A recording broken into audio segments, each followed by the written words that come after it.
Your group um, found yourselves a in an FETC, what appeared to be an abandoned quarry. It looked like there was evidence of some supplies and a previous encampment from the Ledgerman outfit that you have been sent to track down. You were accosted by one said member of this outfit, a heavily armored individual going by the name Siro. And after a very chaotic melee, there is a moment in which someone who's not named Cleonine, but in which Luminora, very gracefully, in a very anime samurai way, just blitzes past Siro, her blade drawn, just dripping of blood. And you watch this moment where he turns, and under his breath, you hear him say, "Daughter of Galathea, indeed." And in this single moment, there's just this rippling of these like thunderous flashes as his body is just shredded and falls down, very clearly bleeding out and dead. And that is a real pickup. And that's after we killed the dragon, right? Correct. Second dragon? Yes. Okay. Okay.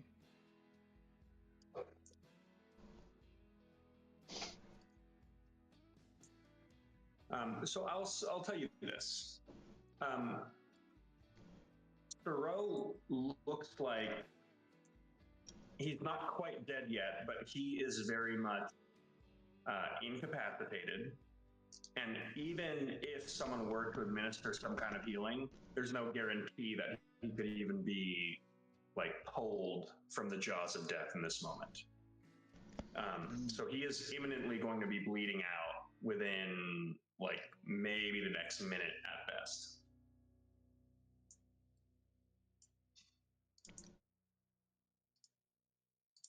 So what are y'all doing?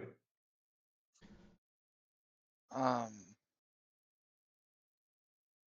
mean, I'm kind of looking at Luminara like,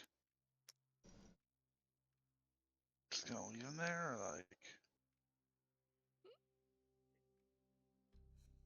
We should bring him in, should we not?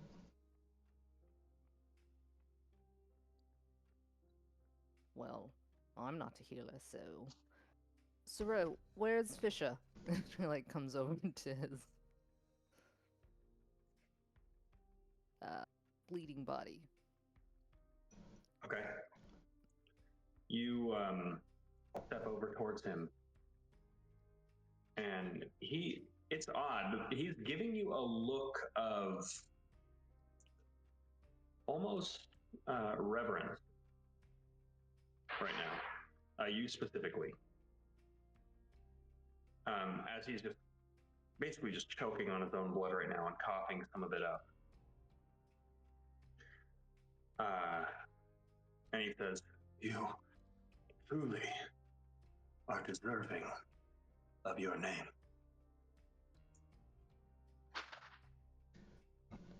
Where's Volantis?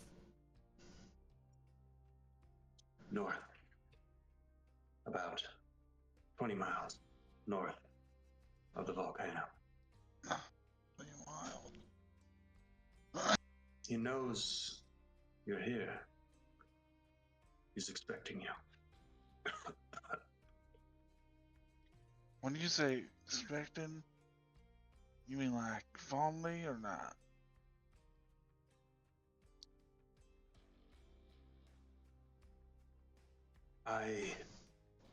You've earned my respect, Zalathean. But I will not betray Fisher. If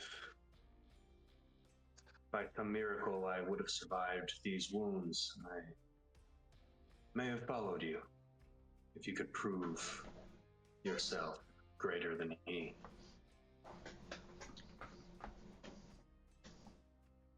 But just know, Conscriptus has big plans for both of you. And I wish you the best in the trials to come. And you watch as his face is just very quickly growing pale. He's basically on the brink of death. You probably don't have much more out of Thoreau at this moment. Enoch will. Want we try administer aid? Or let him Please. die? Go ahead, Sal. Well, I look at Enoch, and actually, I look particularly at you are Charles, Charles and Mazarin, who killed those other guys a while ago. I'll Enoch. try to bind his wounds as best I can with the damage that's been done. Yeah, Enoch will give an eye to Sal and like just a shrug of his shoulders and walk over and help him begin to administer whatever life prolonging aid he can. Okay, so how are you doing this? Both of you. I've got the healer's kit, so I would start binding whatever, like the most life-threatening wounds he has. You said he was shredded up pretty good, so I'd remove, if we could remove his. Yeah, so he's kind of covered in this like thick plate armor. Is there any way to like cut it that- through? Does he have a mask on? Yeah, Does he have a face? he does. Yeah, he does. Enoch will remove that gently and then place two cloth-wrapped hands sort of cupping his head from behind and extend whatever key awareness he has in his mind into Suro and just sort of help guide Sal to the most damaged parts of his body as he forces his own body to heal and knit itself back together. I've got 3 hands of healing that I'm willing to just help extend whatever Okay. healing that Sal is doing. That's dope. So I'm pretty sure you're I'm- using all 3? Yeah, I can use all I'm trying 3. to cheat that. Okay. Sal, what are you attempting to do here? I would just try to get some binding wherever I can. If I have to slide my hand under the breastplate to find the wounds that she dug deepest and try to seal those. Anything I can really get to, because I know taking his armor off is going to take a minute. We don't have that much time, so just whatever I can do. Okay. So it sounds like you're not necessarily using any resources as much as like a medicine check to stabilize. Yeah, I do. Yeah, I do a medicine check. Yeah, to see if I can stabilize, hold him, Okay. keep him alive as long as I can. So this is a quite impressively high DC. Okay. You would have had disadvantage, but because of Enoch's assistance and the resources that he's spending on it,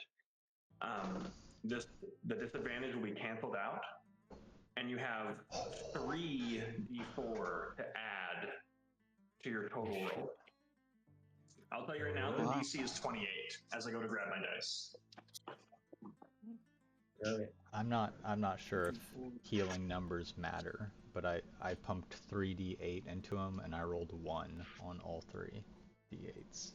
Oh no. Alright. Starting strong, There we guys. Yeah. Alright. The Luckily, I'm very rolls well do not trained. matter. Okay. Alright, here we go.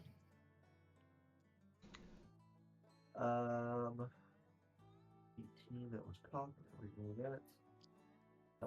19, 29. I rolled a 17 plus 2 ones, and I have a plus 10 to my medicine. Oh, that's so close. Okay. So those Um, things. As you do, first off, Enoch, you pull off the helmet. The armor that he's wearing is ridiculously heavy. This is like it's like a walking casket. And as you look inside, this is quite a slender looking kind of pale high elf. He is just looking like hell. Like his whatever Luminora did to him, he is just covered in lacerations. Like if he survives this, he's going to be just more scar tissue than skin. And it looks like it almost looks like the armor itself basically exploded from the inside, and it created like this internal just cocoon of shrapnel everywhere. So as you kind of pull some bits and pieces off, because the armor is pretty much rent at this point, as you pull some of the bits and pieces off, you're noticing that some of these you're like, oh, I cannot remove this right now because this might actually make it worse. We're going to leave that there. And as you're doing this, a thick gauntlet just like reaches up towards Sal and just goes, no, let me have it, please. So the choice is yours, Sal. Are you going to heal him or are you going to allow him to die? I look at Enoch, and I can do it. Like I give you a nod, like I can save him. Like yes or no. His emotionless mask stares back at you and says, I'm sure the Empire probably wants some answers from him. Say no more. And I will attempt to heal him, to keep him alive. Okay. You are successful. You stem the bleeding. You have saved and for now spared the life of Suro. He falls unconscious, but he is alive. And given enough time and care, he will be able to be nursed back to health if you so choose. Can we While they're remove the playing armor doctor. without killing him? What? Go ahead, Eddie. Can we Sorry. remove the armor without killing him? Like Yeah, slowly? you could. Or... Yeah. Okay. Gotcha. Yeah, we Yeah, want to definitely get him out of that. I'll do that. I'll help him with that. Okay. While they were doing the doctor thing, I would have gone up to Luminara. You know that guy? Once they got the helmet off? No. Hmm. I mean, I know his name, Suro, like we all do. Yeah, I mean, like, you ever met him before this? Have I ever met him before this? Pretty sure I haven't. No, you have not. No. It's interesting that he is referencing Conscriptus because you look and he is decked out with like old faded like clerical tattoos of a like devout acolyte of the Hands of the Founder. So he pretty clearly is like a sanctified cleric, although you can tell by his general vibe that this dude has not been practicing in a very long time. No, I do not know him. He looks like he is from the Sanctiforge, or was from the Sanctiforge. Like a cleric? Do you know him? Yeah, like looks like a cleric. I don't know him. At least I don't remember him.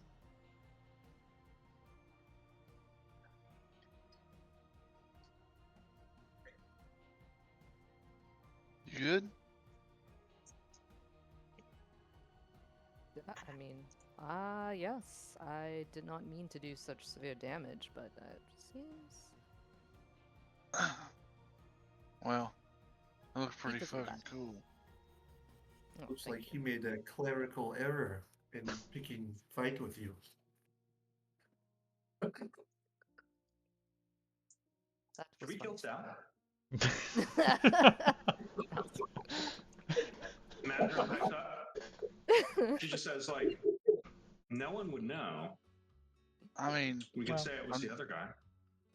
I'm definitely not against it. I think we He should decide provides- together as a group right now. He provides some utility. I think we shall leave him. Let him live for a bit. Yes. Sounds good. And Mazarin looks at you and just kind of nods and just goes, hey, Sal. Doing good? Don't worry, Sal. Stay useful, like Sal, or Mazarin will kill you. She's gonna have to get in line. Isn't that the first time I've had people not like jokes? I'm used to. I mean, we like Enoch. jokes, just good ones.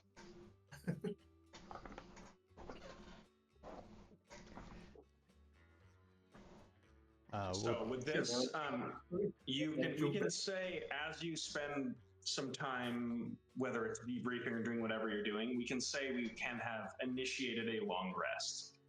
Oh, hell yes. Okay, thank you. Initiated or completed? Don't click that Don't, button button yet. yeah, don't click the button yet. Easy, I'm at a low enough number I can track it. Same. So, Sal, as we're taking off the armor and propping this guy up and making sure he's breathing and stuff, Yes. you said, and pardon my previous assumption, that you were all part of the Far Empire. You're not. That is very interesting to me. Would you mind telling me about your life in Drakmire, or what that is, where you're from? Why are you here? I'm here to save my my niece. And that doesn't seem to have gone quite as planned. So I don't know. I am kind of lost. My past is very, very boring. I don't want you put to sleep. It is more boring than my jokes. But I hope I can why they chose to kill my niece. Possibly, I hope she is alive, but Oh, it's not looking so so bright right now. oh, They obviously my sister, and yes, I don't have power for revenge, so I'm just here following you. My new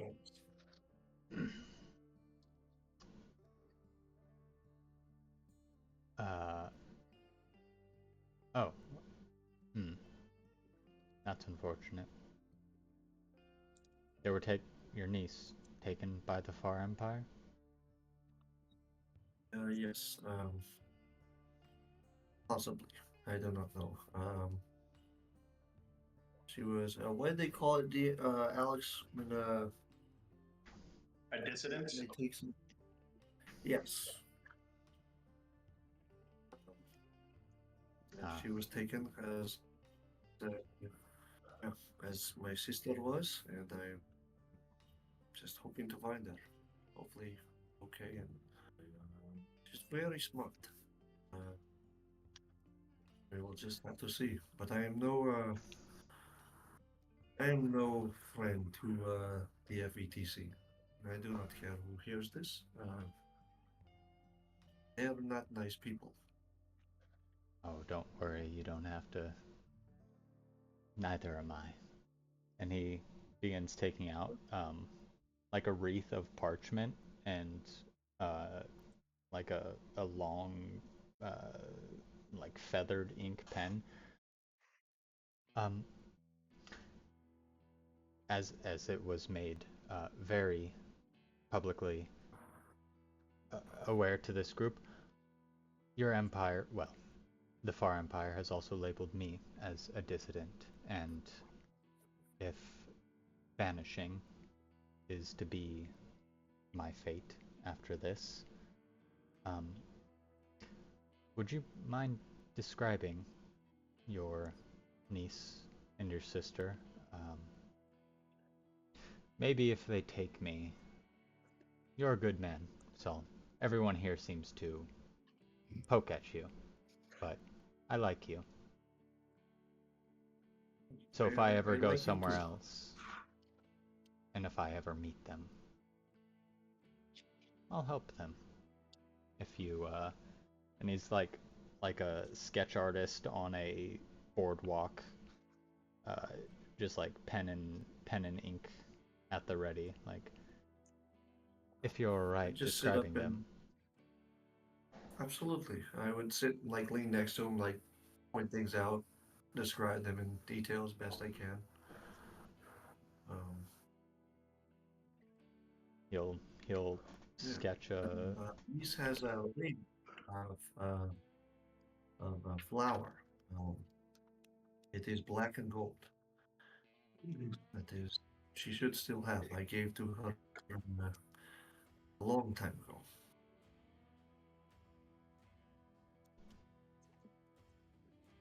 I really hope you do not get taken by the by these people. But if you do, and you can get out, I'd be greatly appreciated. Or just tell me where they are, and I will make what you guys have pushed me into making is, and they can all go to heaven or wherever God they pray to. The founder or something, it seems like. I don't Yeah. expect to be taken. Um, I'll run. Not afraid of running. Done it many times before. Is that accurate?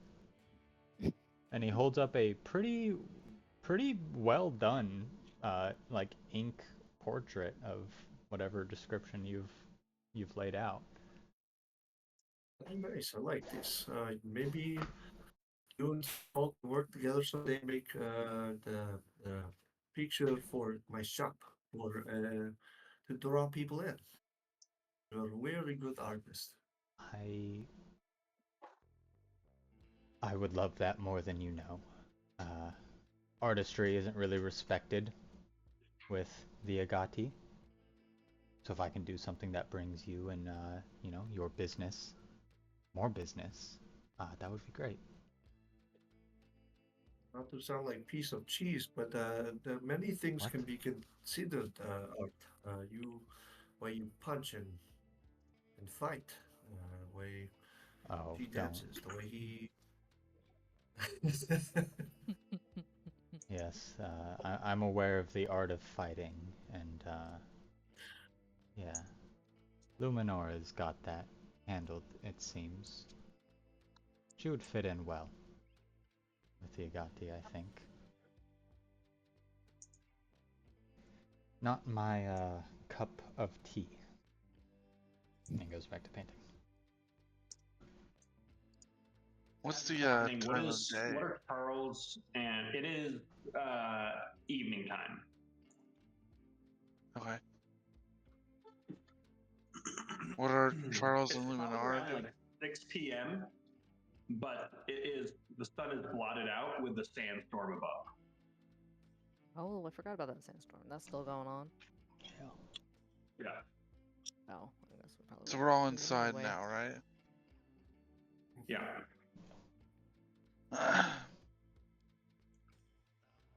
While they're talking What's Luminar doing? Cleaning her weapons. Are you like sitting down, Yeah. standing? She's sitting down, like, kind of near Suro, in the same room as Suro, but not, like, hovering over him. Charles comes and sits next to Luminara and pulls out his weapons and starts cleaning them as well. So, Luminara, Charles. you, Charles Brand. you can just call me Chuck if you want. Or Charles. I thought we were just saying each other's names.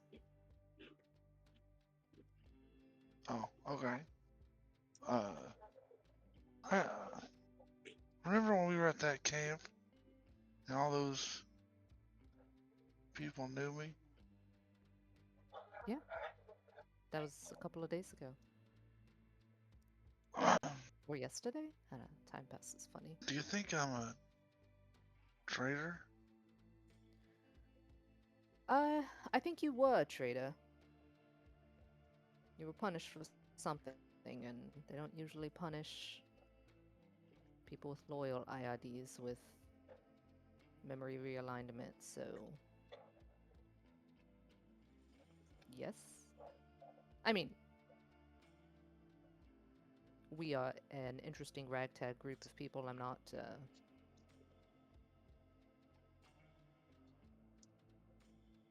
bad thing. I mean, it is a bad thing, but I'm not judging you for it. What do you think, really, about Founder?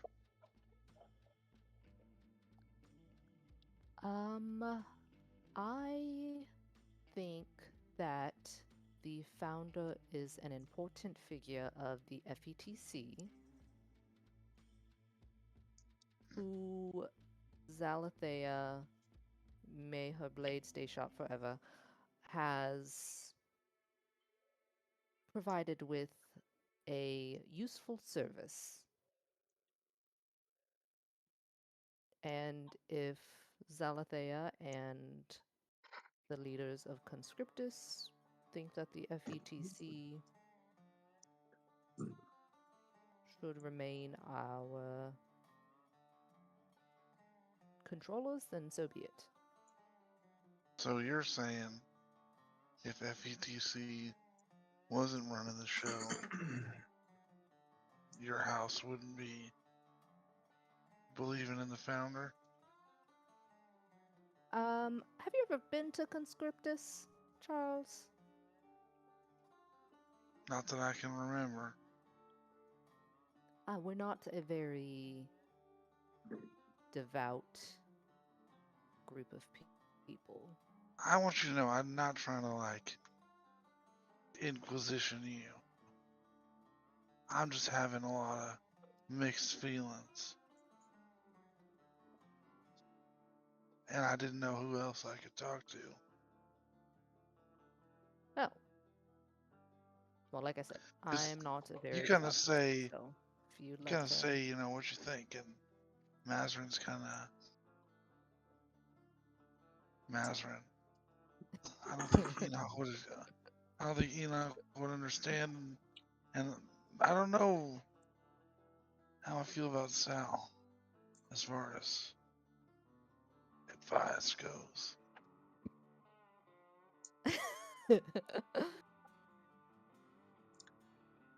You know, I suspect that Sal probably has maybe a similarly complicated relationship with the FETC and even the founder himself, given what happened to his family. So, just like you, a lot of things were taken from him. So you two might actually have more in common than you think. Yeah, but I don't remember what was taken. He knows. Doesn't mean that it's not important. Doesn't mean that it hasn't hurt you.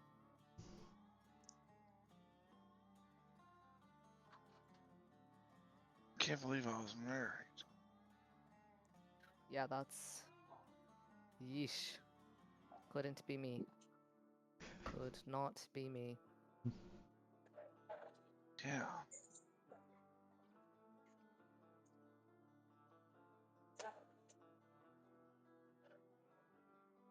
I mean, I am not one to espouse on about what the FETC has done wrong, but they did strip something from you without your consent, which is sort of butchery, in my opinion.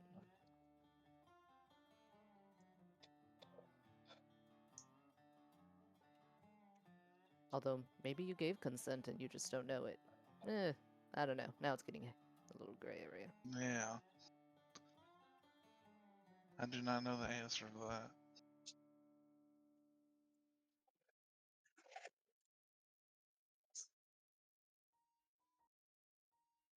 Well, I don't really have, you know,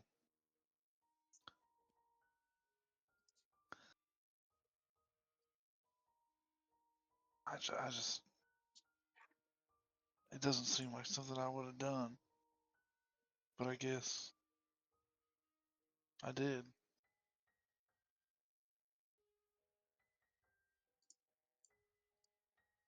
Not just the marriage thing, the whole, whatever they're doing out here. Traitor stuff, you know.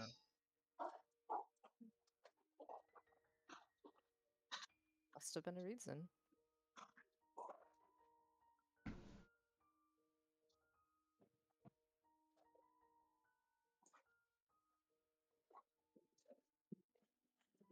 Maybe you could ask them at some point. Obviously, mission comes first, but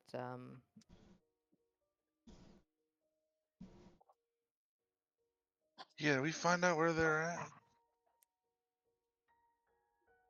Or I guess you found out. Soro said that Volantis was about 20 clicks north of the mountain. 20 leagues. How far are we from that mountain, you reckon? I do not recall. There's a giant sandstorm outside, so I can't really look. I didn't forget about the sandstorm. This ain't the first one I've been through. Oh, because of the Delmiri Desert, not because you remember anything from here. Well, yeah, I guess I would have been through Amir too. But no, I was talking about the Almerian Desert.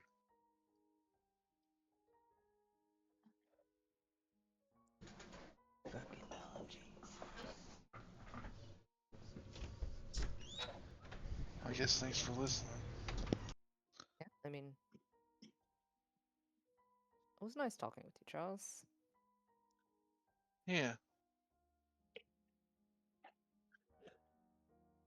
So, unless anyone has anything else, what is there anything else that you would like to do before turning in for a long rest? Do you reckon with the cover of the sandstorm and the shelter that you're in, you're probably safe for a long rest without specifically having anyone to stay up for watch? Sus. But if you'd like to do that anyways, you are more than welcome to.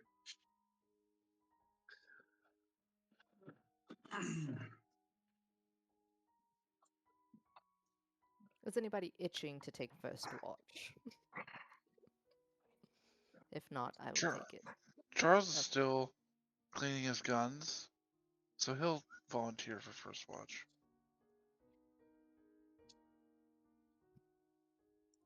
I will take second, and Mazarin, are you okay taking the last leg since you do that little half sleep thing? Yeah, I was planning on keeping an eye on our new friend.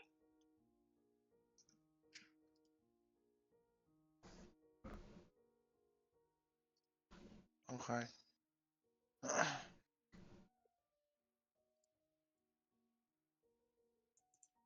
I have nothing else planned before the long rest. Okay. So that your first watch goes without event, and the second watch goes without event, and all of you wake in the morning. Um, there is a gentle sound of a crackling fire in the fireplace as it has grown quite cold overnight. It looks like Mazarin has elected to use the normal firewood, not um, uh, the one that was putting out the red flare. Um, and those of you that would be early risers would notice that your new companion has started to stir a little bit. Not yet showing signs of consciousness, but showing signs of life for sure. Shit. What are we gonna do with him? Can't just leave him here. But he's not well enough to make the journey. And the longer we're here, the more time they got to prepare. We have a rope or binding for his hands. We can take him as long as he'll go. And He's not even conscious yet. Yeah. That's easier He's- to transport him. You hear a shaky voice just say, "No one's finding me," as he like slowly tries to get up. Yeah, I don't think he's quite a threat, but I mean, do we need to carry him? And by we, I do mean you, Charles, because you're the strong one. I'm the strong one? Enoch's the strong one, if anyone's strong. Okay. He punched a wall. If you want me, I can make any of us strong one. No, You I don't forget want I your. make people better than they are. No, I don't want your weird shit.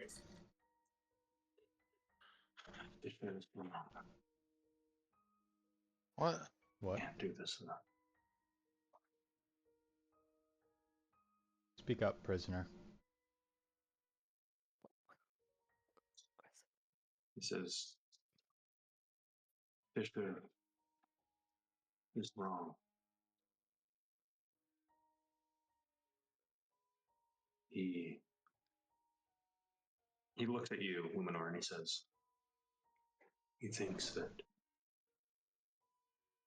you are expendable, a necessary sacrifice. And he's wrong. We need you. We need you for the coming fight."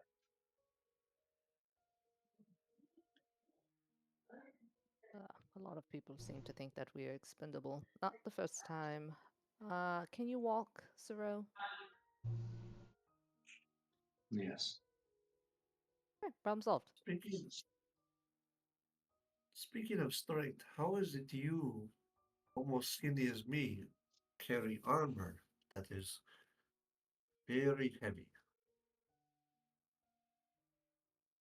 This armor will be my tomb. This is my burden to bear. A reminder of my service to the founder.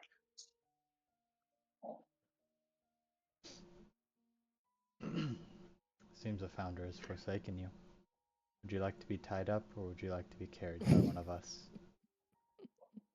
It's not the founder who has forsaken us, but the directorate. Do as you wish, but I am no one's prisoner. Kill me or leave me.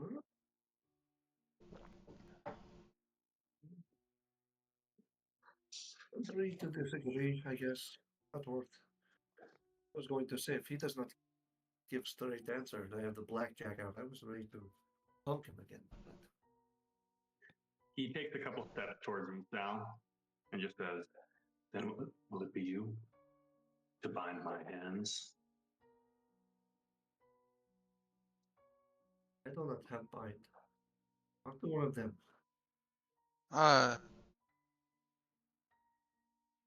Charles pulls out his pistol, and he's just like, "I vote kill him." Absolutely not, Charles. Put your pistol away. We are not killing Sorrel. We're taking him to Fisher's camp. He's a He bargaining just piece. said, "Kill me He is or a leave me bargaining here." piece. Yeah, well, sometimes you don't listen to what other people say. I just don't want him. If you take me to Fisher's encampment, honor binds me to act against you, if that is his command. Well, good thing Leave you're me close here. to death already. Leave me here. I will take my time to recover, and I will not interfere with anything you do in the bastion. He's You like, have my "Pretty good word." deal." Bastion. Your word means nothing to us.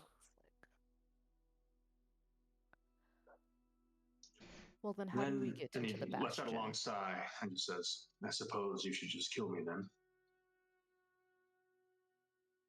I How pull do we out get the. into? I like lean, looking at Charles and Eleanor, and I have that pouch of that fairy dust kind of pulled out, like I can put him to sleep.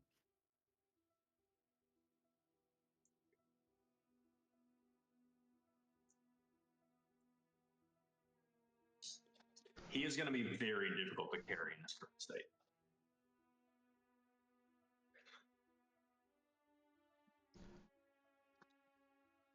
I look outside. Is it still a sandstorm?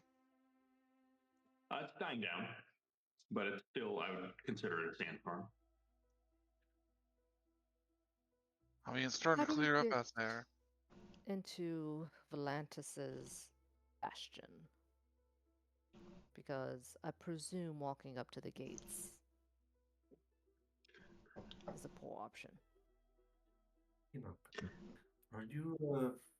I like lean into Enoch. Enoch, you trust Saul? More than anyone else in this group, yes. Well, I can make you strong if you want me. If you can carry, if you're willing.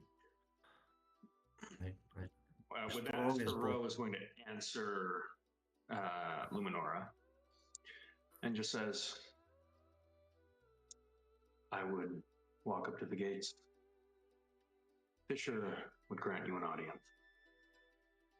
He would not wish for your death without his presence. He would not wish for there to be any doubt of his superiority over his cousin."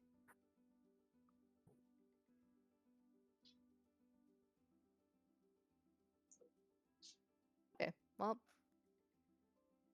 that's perfect then. We'll just walk up to the gates, guys. Yay. You must convince him. You must join him. Reclaim your birthright.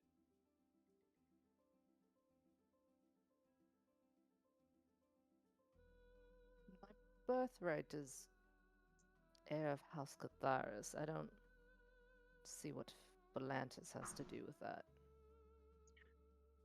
Imagine, as Fisher did, a world without houses, united under a single god, a goddess, Zalathea, to rule once and for all. Eyebrow Imagine singular.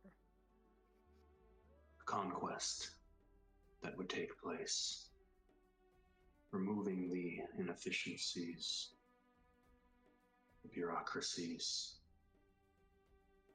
just a singular, passionless machine converting the entirety of reality, bending it to her will.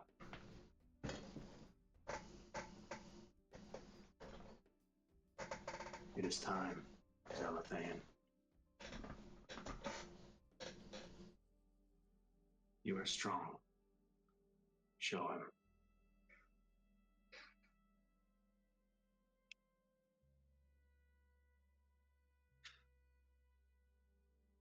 Luminor stays quiet.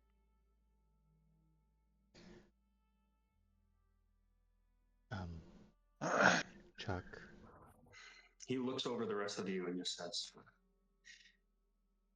I assume you still hold on to the loyalties that were programmed into you. Well, you've been fed lies. It is not the founder that rules the machine. It has been taken over by men with their own intentions and their imperfections. I've By seen it whom? with my own eyes. The Directorate, the Spy Master, the Director of Commerce. Oh shit. The founder You're saying there's is a a prisoner. cabal? The founder is a prisoner. Prisoner in the machine he designed. I was there. And Fisher was too. What do you mean you were there?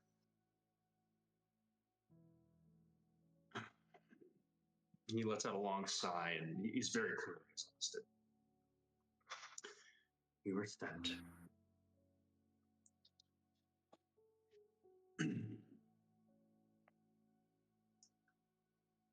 We were sent to the vault that housed the founder in his slumber. We were told that there were abnormalities in the defense network within the Vault of Convenience. We were there to disable and dismantle those defenses, those that held his last resting place. And it was a lie.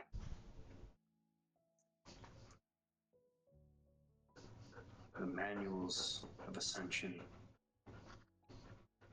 since the last 200 fiscals have been rife with contradictions.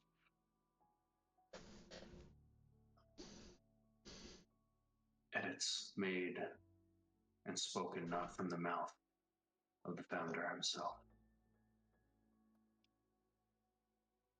The machine has been taken by a parasite from within. And they have no plans to wake him for our ascendance.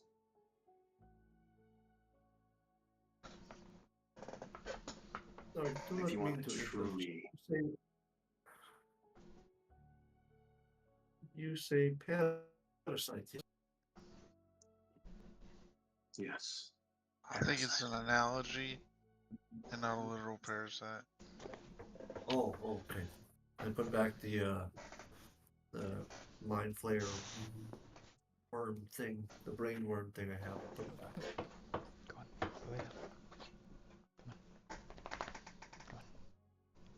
Yeah, I mean, I say we leave him and let's just get on the road. And if he can heal, he'll do it himself. And if not,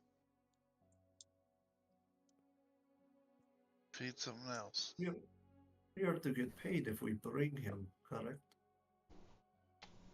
No, No. we just gotta find out what Mhm. happened. As Oh. far as we care, this guy. I don't think this job has any extra rewards. No. Maybe we can negotiate up because we bring him back. Negotiate with We were who? supposed- With that, he looks directly at you, Luminora, and says, "We're meant for more than this. We're meant for greatness. Not a mercenary, not a leechman. You were created to conquer. Seize your destiny. Tell Fisher. Show him that you are worthy. He will see. He must." No. All right, we leave Suro here and we will head to Fisher's Bastion. Let's get on the road.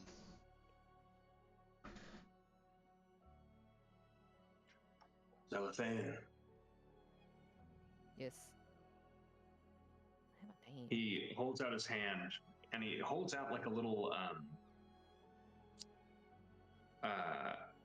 what looks like a small, you notice it was hanging from his wrist during the melee. It's like a small bracelet of this, incense that it looks like he's burning. I reach out to take it? Is he offering it? Yeah. Yeah, I'll pause first, look at him, and then reach out to take it. As you do, you notice that he's still pretty fucked up, and the blood from his hand is kind of running down the chains. That as you look, the chains are there are grooves within the chains to the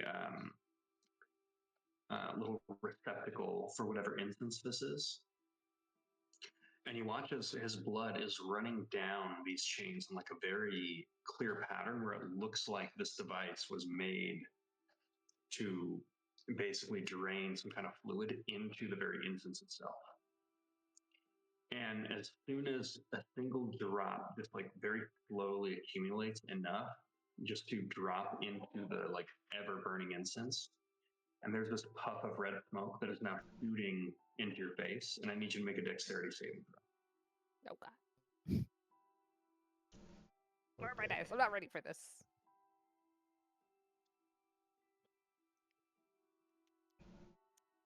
Is a 16. Okay.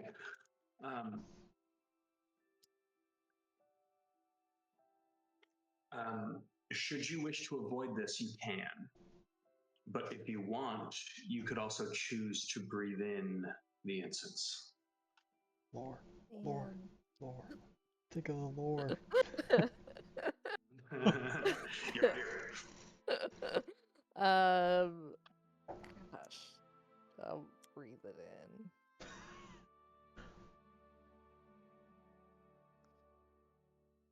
You breathe it in?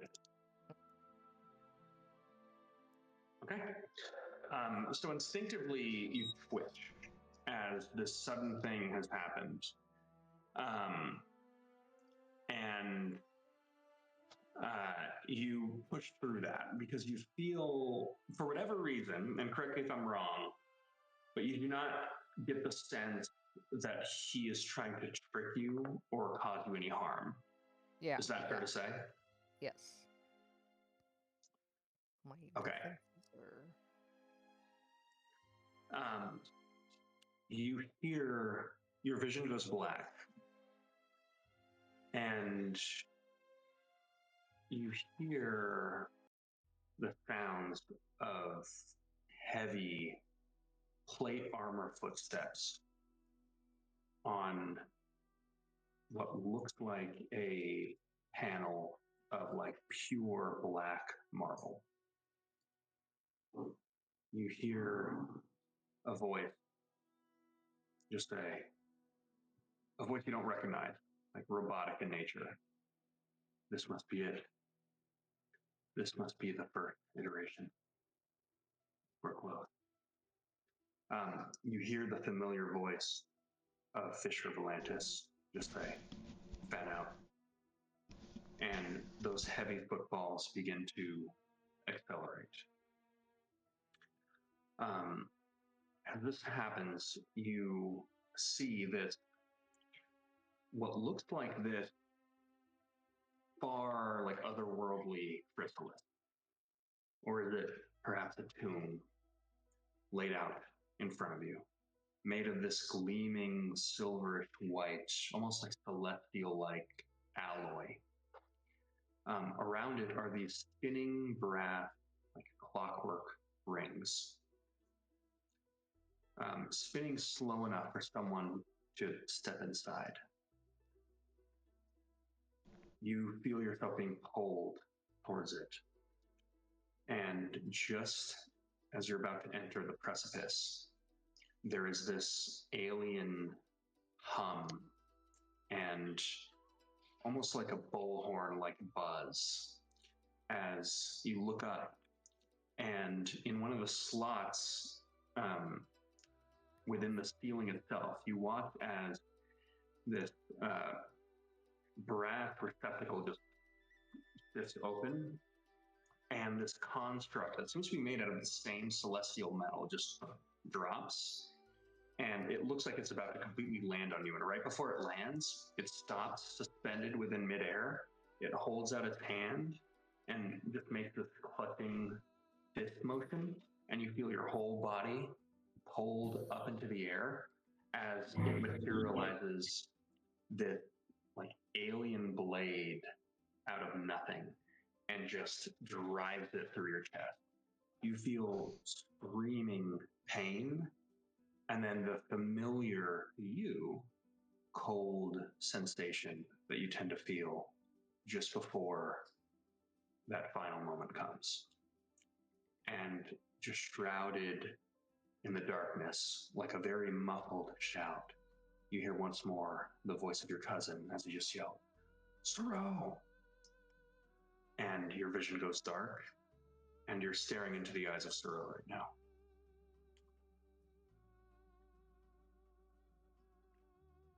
Was that in the Founder's Chamber that you met your end?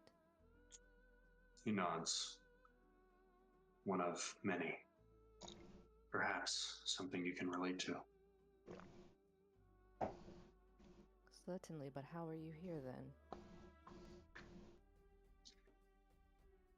I expect that you, above anyone else, would know that for some of us, death is just a stepping stone. Isn't that so, Cathari? Certainly. Why did you show Show me this to Fisher. I see. Show this as proof, and he will know. He must know that you are, in fact, worthy of carrying it.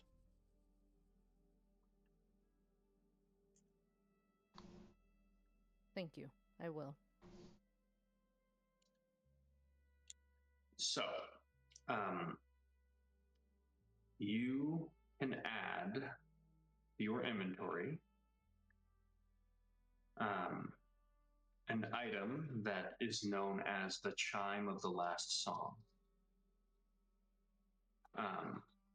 You'll quickly be able to deduce that if you have the blood of an individual, you will be able to witness their last death. If you breathe in the fumes from the incense. It's just this ever-burning, like, kind of subtle scent of sage that comes from this kind of like burning phylactery. Scent of beige? Interesting magic item. Sage. I Sage. thought beige was a color. It smells like eggs. You think sage smells like eggs? No, Oh, I thought you said beige. the color beige smells like eggs. I was like, Seems what? right. I was like, what does beige smell like? I thought it was a color. Eggs. sage makes more sense. Yeah. Smells less like Oh. eggs.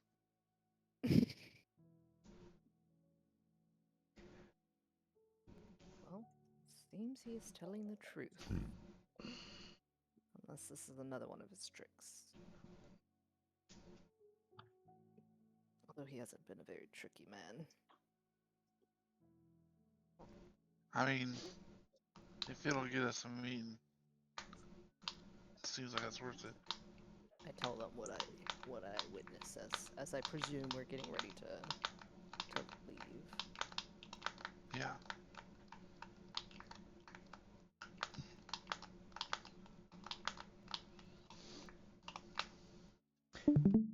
Strange. Okay. You're leaving Suro. Suro behind? Well, Suro, it seems that we are all leaving you here to fend for yourself. I don't very much care either way. I just want information.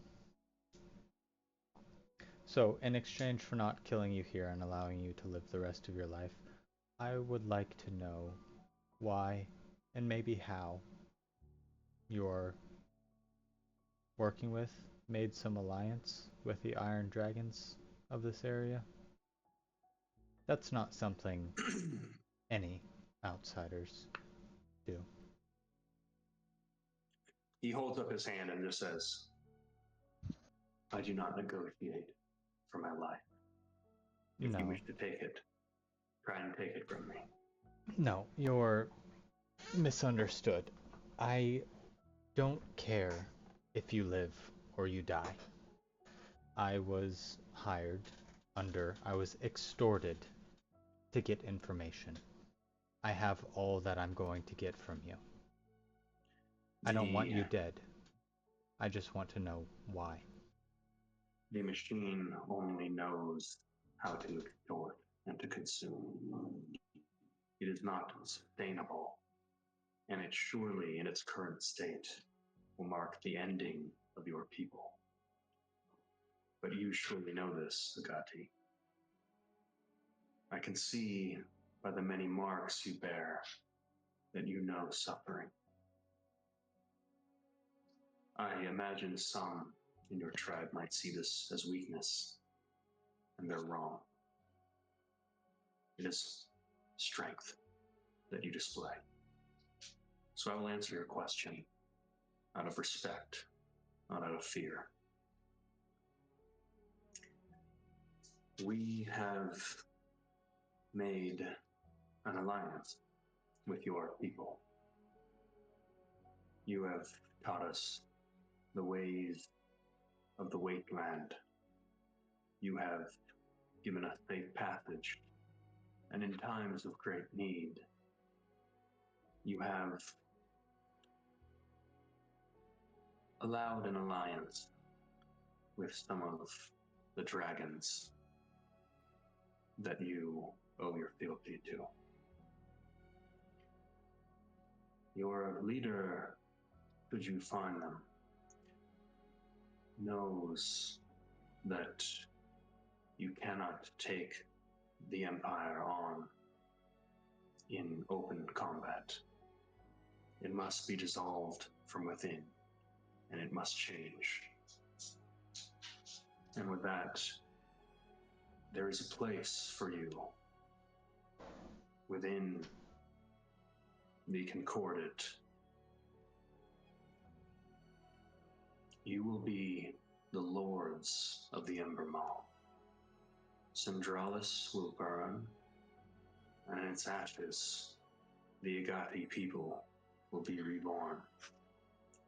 Not as nomads, but as kings, warrior kings. And this is the deal that was struck.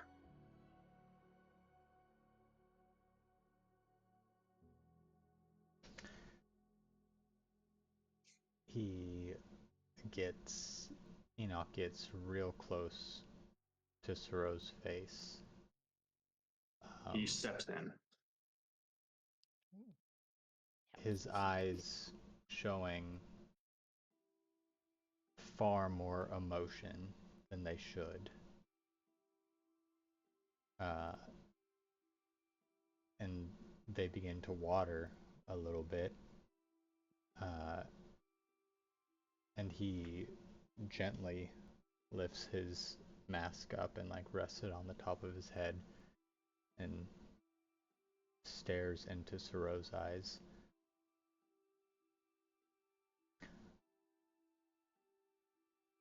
I'm not really aligned with the Agati, and I don't agree with what you said, and I don't wish you dead. But thank you for clearing up the future. I hope whatever comes for you later is peaceful, and I hope you can live with your decisions. You've helped me make a decision. Thank you.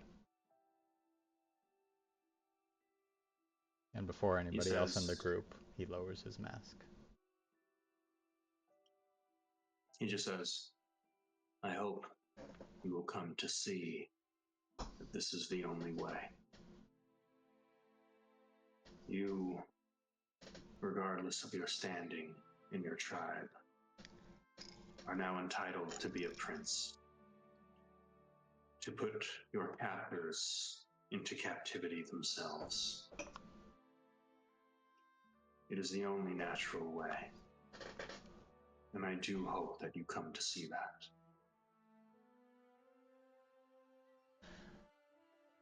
Yeah, it seems like trading one tyrant for another, doesn't it? You said something about Zalathea. Zalathea, founder. One, the other.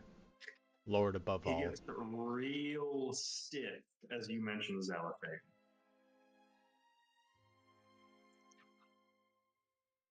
Careful.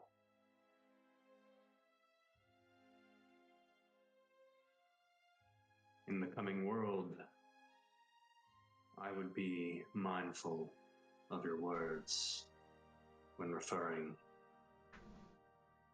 to the Prime, as words like those may be your last.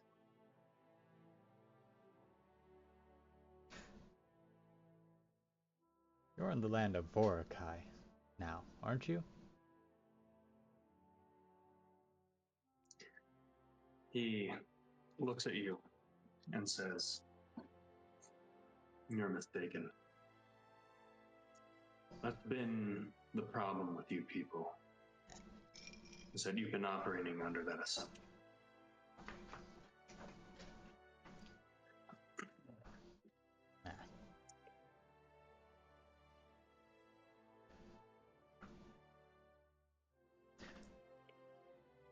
Okay. He gives him a non-threatening, gentle squeeze on the shoulder. He puts a heavy gauntleted hand on yours and leans into your ear just so that you can't hear, and just says, Sakor isn't the only Primarch to wander these lands. And he certainly is not the most powerful. And releases you and kind of gently, like, pushes you away a little bit. Wake up, Agati. The rest of your people have.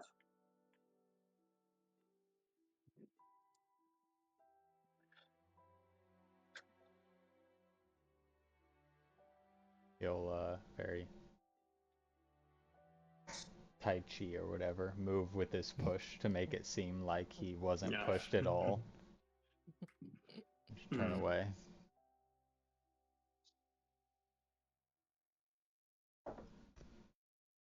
Not acknowledging his words. With that, as you all go to leave, he just kind of like steps out. I assume you're all leaving, right? Mm-hmm. He kind of steps out and shouts one last thing through the sandstorm as he just says, "Wherever you go, Zalathaean, go with her fury." I agree with that. Takes a step back and closes the door behind him.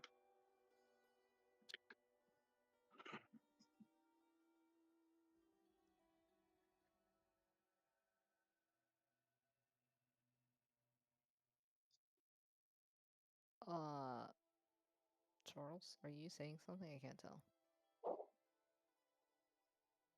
I was not. Oh, I was eating ice.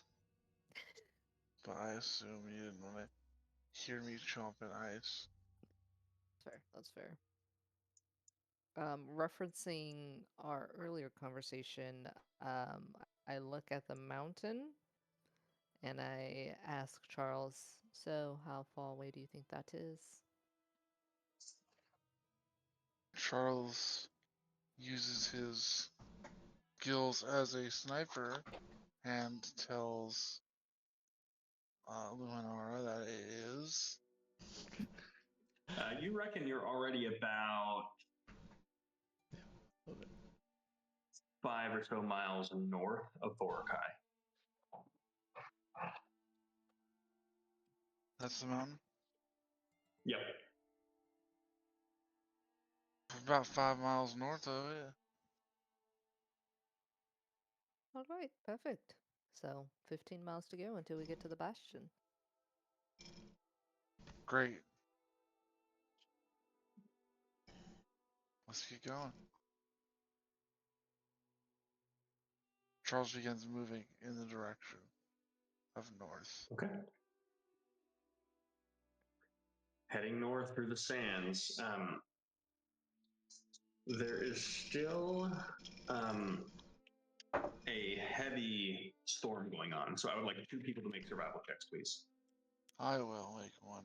I'll assist. You can roll, yeah, roll with advantage.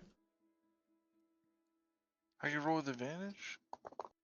Enoch will assist, but especially if it comes to Charles navigating, he is very interested in just watching you and helping. So he'll What's just a help. natural 20 plus 6, 26? Yeah. Okay. So as you go along, conditions are quite punishing. And you do have a set amount of resources to manage, notably drinking water. So before we get super into this, does anyone have a way to generate clean water from thin air? Where's Pleony Perfect. when we need her? I might. Yes.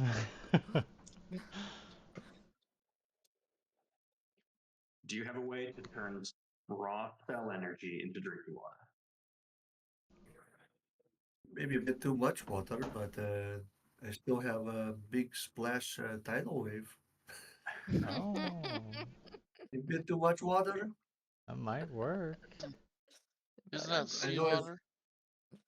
Yeah. I think it's just water. I know it is weird how I make, but I make. It is not a big spit. It is I spit and it makes a lot of water. A wave of water. And dig a big hole.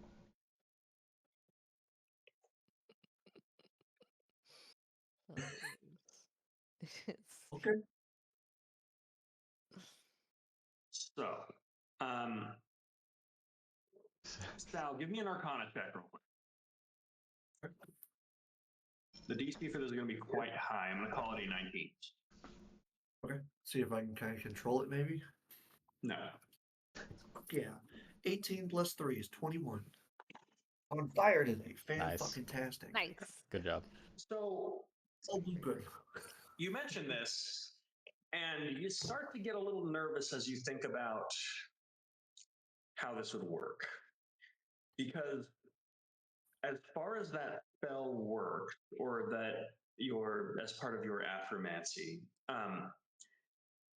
there is no part of that spell that would imply that it is clean drinking water. Ah, And there are specific spells that kind of made for this purpose, which implies that there is a differentiation.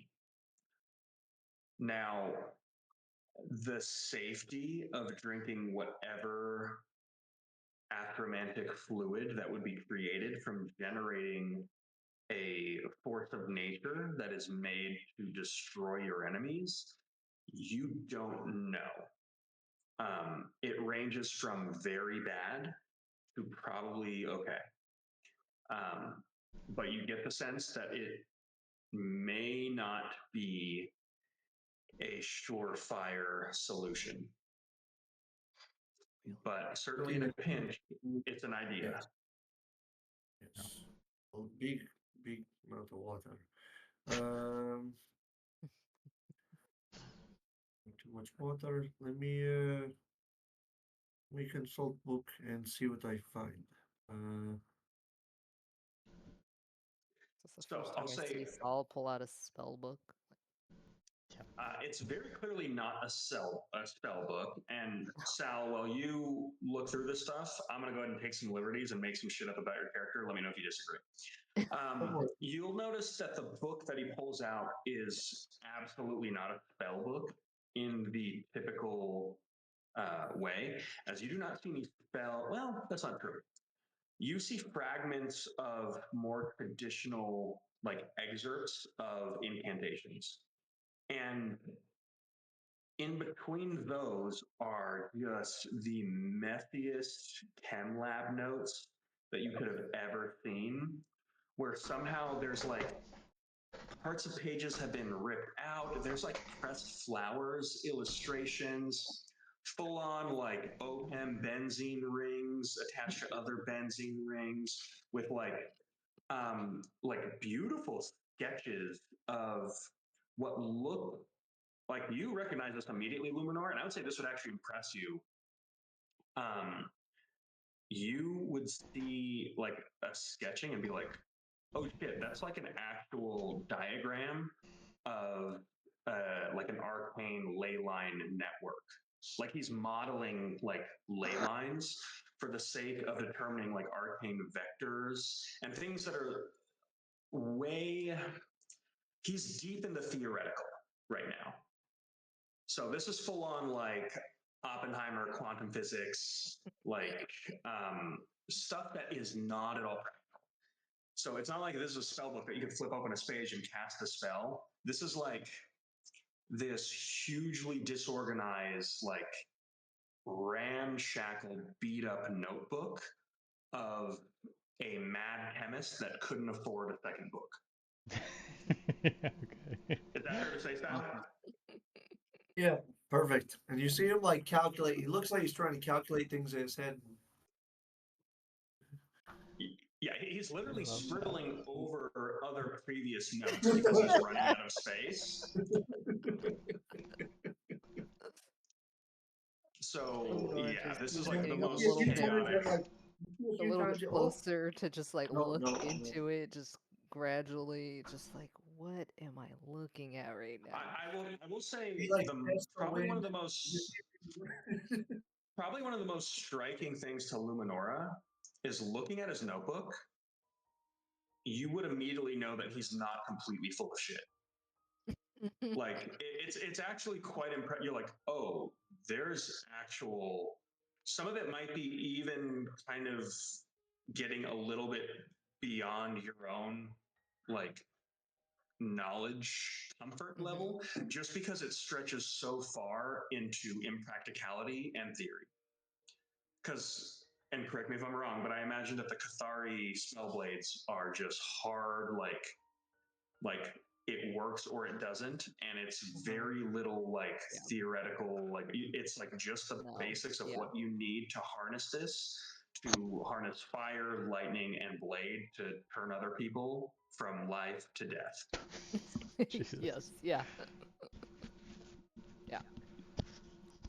You're a So like quantum your training is physicist. very much like, yeah, you're very much like, I'm using you're like an engineer of magic that uses it as a weapon, and this is like a poet Yeah. that just, yeah. Regardless, Sal is now deep in thought. Going back to Tuck's natural 20 from a year ago, he actually,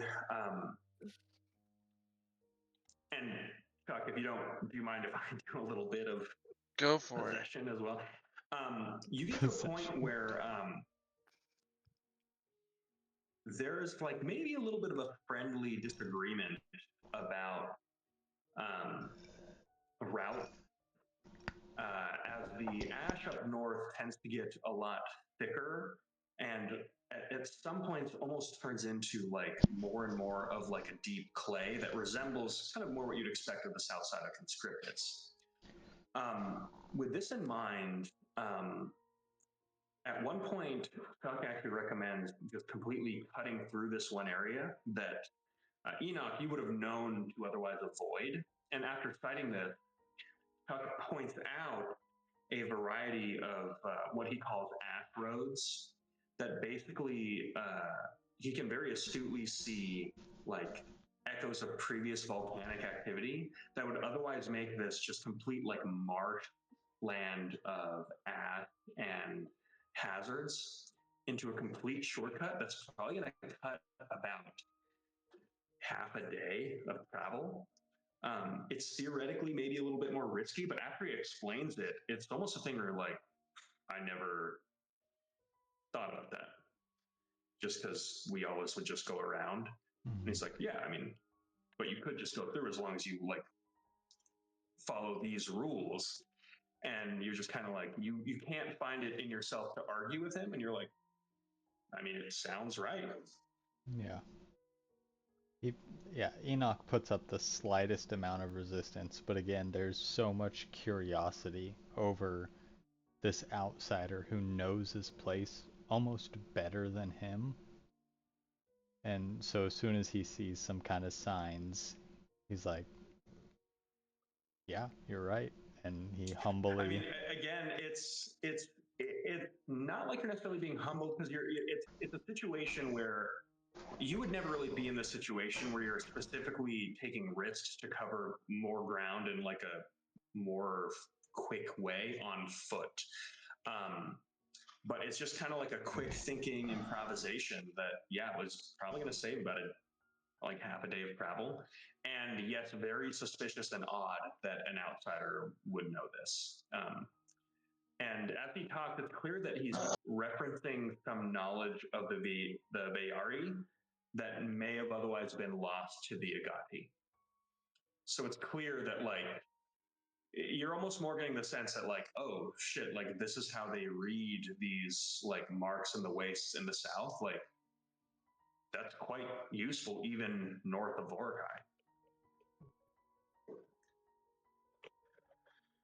He stows it away in part of his brain, and then just with a gentle nod says like, I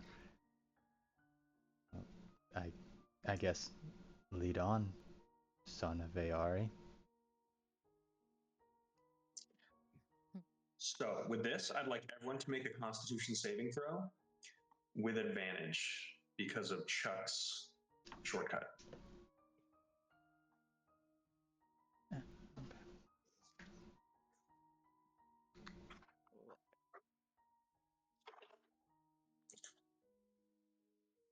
17? 19? 21. 17.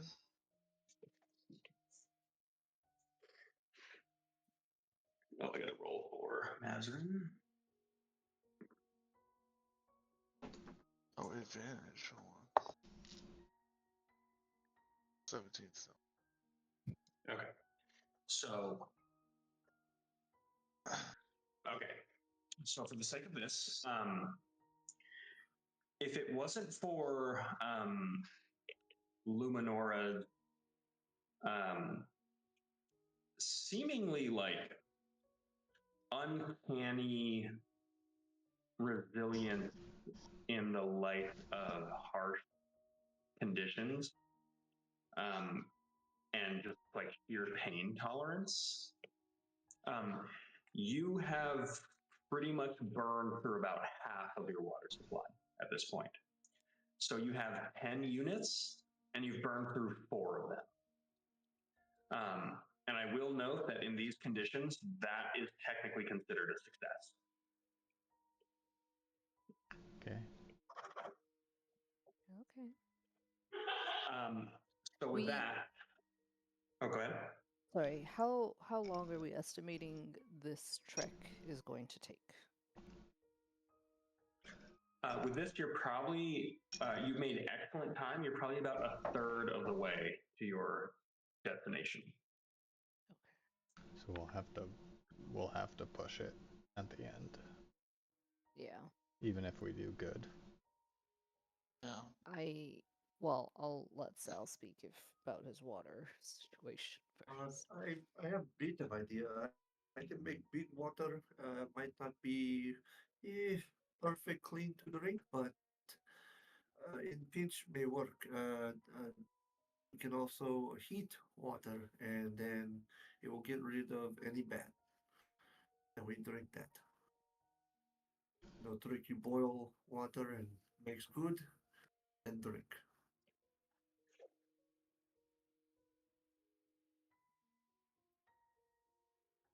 But it should work.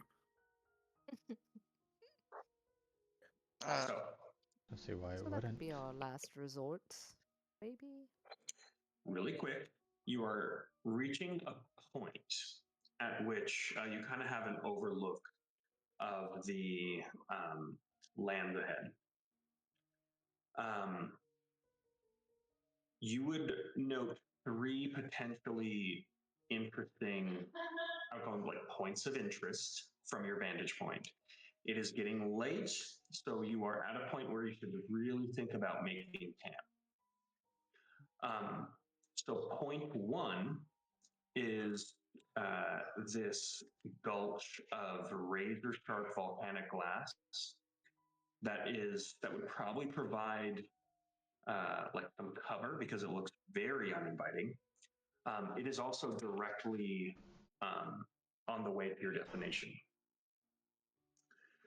Now, if you would hook east, you see what looks like an open plain of volcanic ash with a singular kind of destroyed structure that at this distance looks man-made, although there is no supporting structures around it and it looks like completely destroyed. It does not look like it's from Ashbourne Make. Very clearly at this distance looks like it's made of wood.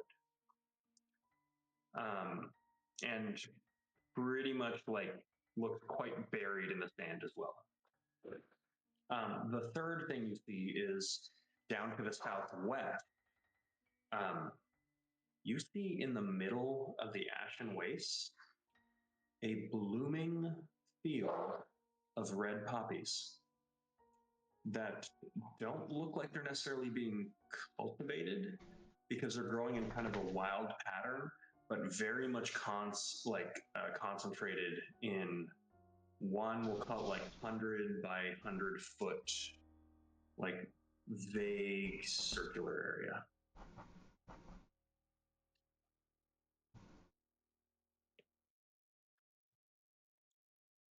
You suspect if you, to get like a full long rest without losing time, you could probably make it to one of these points and set up camp, and you could choose to hit other ones at the cost of water and time moving forward.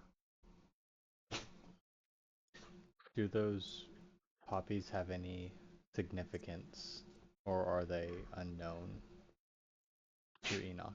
Are you proficient in medicine, alchemy, tools, or survival with varying DCs? I'm proficient in medicine and survival. And herbalism. An Oh, you're herbalism proficient in kit. herbalism? Yeah. You're proficient in herbalism kit. Yeah. That is the best one to, that's the lowest DC. So go ahead and roll an herbalism check, which is, I'm going to call this intelligence. Actually, we'll call it wisdom proficiency. The DC is 14. Can I assist with How are you my assisting? proficiency in survival? Go ahead and roll a survival check. The DC for this is going to be 21.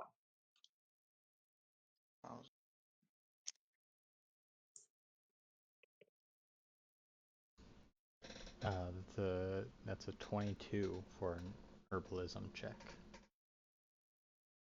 I'll get a 19. Okay. It is very rare to find anything blooming.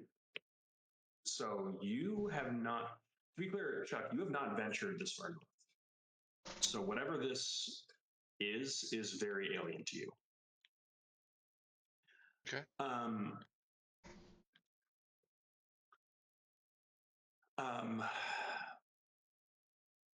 Enoch.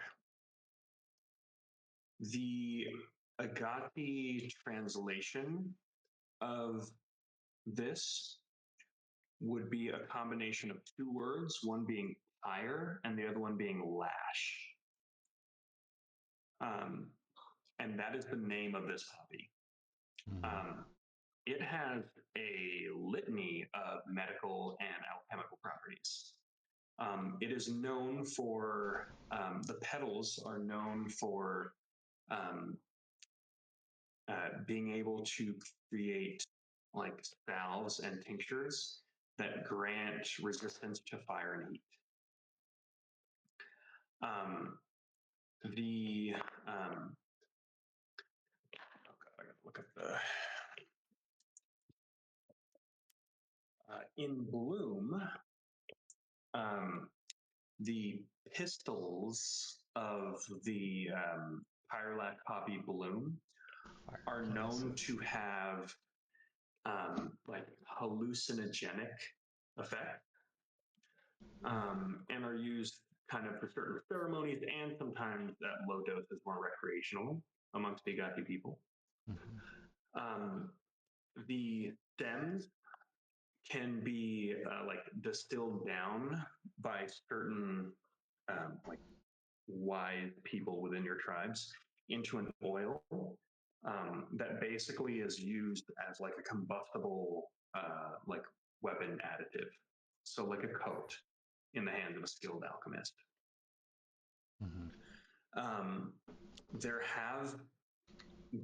There have been known to be stories of people that lose their minds from too much use of this this poppy, specifically when using like the psychoactive components. No. Where like there are people that will like just like wander out into the wastes, and there are stories of just them turning into like the wild men of Vorakai that basically just like hunt in the night like beasts and kind of like almost lose their humanity. But that's been like years of long use. Okay.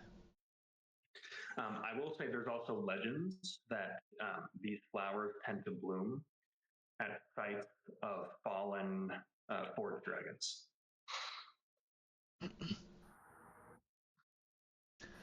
Okay.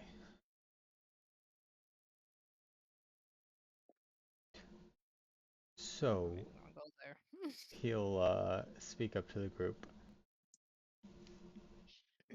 In terms of safety and a good rest for the night, I think maybe obviously those glass shards are the best place. But Sal, maybe you'll back me up on this. Those flowers are not seen very often, and they have quite a bit of alchemical properties that might provide useful to us. Absolutely. I don't know what they do, but they do something. Um, to put it plainly, they could make us just trip balls if we want to have a good night sometime later. They could That help would be us fun. with the heat of the area, and they also might be the resting place of a fallen dragon. Makes sense. The dragon part makes sense. I heard tale of long ago was when dragon is about to meet its end and wants to do one last act, and it has the ability to pour its soul into a singular object, and was out of a book of love and stuff, but there was a dragon who poured his soul into a rose, and it turned rose to glass. And Okay, what aside the from hell Yeah. does that have to do with these poppies? No, yes, I mean, he's the correct in a dragon's blood sense. has magical abilities, and not all dragons bad, so maybe So you I would saying we love should to have stay more flowers to in the practice field? with. I'm not saying we should. If we want more resources that might help us later, if we want something that we might never come across again, that's I fairly safe. definitely want. I definitely want more flour if possible. Okay, And that is I not mean, even usual flour I like. what do you think? I think we should head to the poppies. And I think after a rest, I could figure out a way to make us some water. And then actually, I was looking at that structure over there. It actually looks a little bit like a navy vessel. Well, like a destroyed part of a navy vessel. And I was wondering if maybe in the morning we swing by that so I can investigate that. If you can get us more water, then we can do that. If not, Perfect. we move on. Agreed. So Oh, let's go set up next to the poppies. you should all be sucking on stones. I don't know if I've told that to you yet. Like pick up a rock and I'm sorry, just for what purpose? Yeah, Just Sal, immediate. I mean, Saul, you've got it exactly right. Yes. You look prob around for a good rock. clean it off He's like, first. what's a good Uh, sucking rock? Uh, Chuck, That is like lick it. Chuck sticks his tongue out, and there's a rock on it. Wait for a Yeah. fun effect, like yeah. Chuck knows. You know, Sorry, you can still I have say picked not too this much. up, explained why we started should be sucking on sucking it, on and I stone. don't remember why. I just knew I was supposed to. Wasn't there How a long joke have you been saying like sucking on go a suck stone? rocks or something? No one's ever said that. It helps you salivate when there's not enough water. Tricks your brain into thinking that you're eating. Oh, well, you just Just don't power bite the rock. through that Yeah, sensation just of don't jump thirst on and it. hunger. Not everyone lives in misery, Luminora. It's okay to make yourself comfortable. Wow, that was a I'll deep be fine. blow. I'd rather not suck on rocks. And she starts walking towards the poppies. Yeah. We'll set up our little I like camp. change rocks. I tried different ones.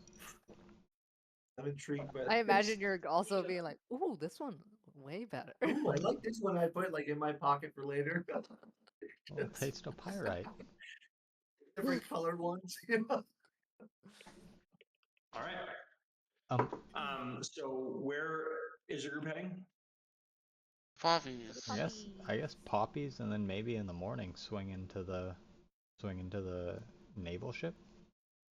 Yeah, Okay. if she can make water. If you can make water, You yeah. know I can. Okay. Charles You doesn't don't know you I can, but you will learn that I can Yeah. soon. So So, with that, you go to the field of poppies, and it is beautiful. There is this lovely, like floral, but also exotic, almost tropical, like smell to the area. And there's almost this, like the air still feels dry, but there's this kind of soothing balm to it. Whereas like the rest of this place kind of almost immediately dries out the nose. Um, this just feels like I don't know how to say it, but the air has almost like the silken feeling as you're here. And as you just kind of wade through this poppy field, there's a stillness to the air here that you did not note elsewhere. And almost immediately upon entering this grove, you noticed at the center is what looks like this strange collection of like sharp, like white rocks that are organized. They look, it's odd, they look organized, but not man made. There's a pattern here, but it would be difficult to exactly tell. Um, you almost know like these beautiful like archways that are intermittently like spacing out between them with like a long um how do I say it, like a series of like stony brackets that intermittently are like broken and on the floor that kind of connect these archways moving forward, and it is just massive. You notice a lot of these like shards of these like petrified like stone-like structure kind of all around you. There's also these plates of like long oxidized iron in sheets that are kind of like scattered, like a strewn about the poppy field, kind of surrounding the central like arcing structure. Are these bones? Luminor, as you ask that question, it kind of sends a chill down your spine because they look a lot like bones. And if they were bones, the size of this gargantuan dragon would be larger than anything that you've read in any book.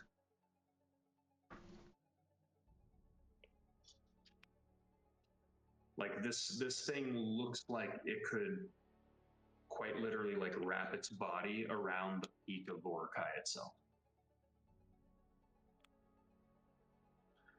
So like you've heard of like ancient dragons as they grow like larger and larger and larger.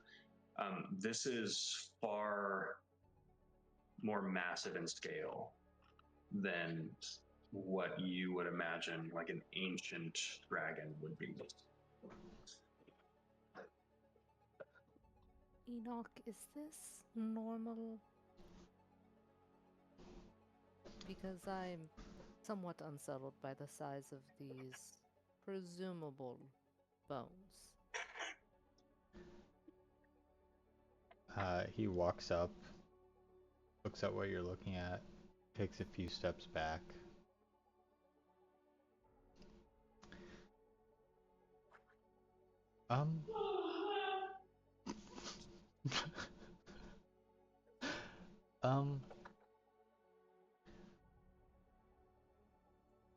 There was certainly something that died here that would be worthy of worshipping. Whether we should worship or not, that's up to you.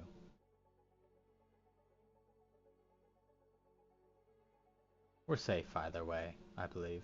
At least from Dragonkin. Do you think it died a natural death? You mean from old age? Yeah, I presume. Are you Probably. guys I having think this something conversation out struck in the it open? down. I would say so, yes. I'm trained in medicine. I can try to check bones, see if there's anything that stands out. You can see if there's any battle wounds. Anything that, if something killed, um,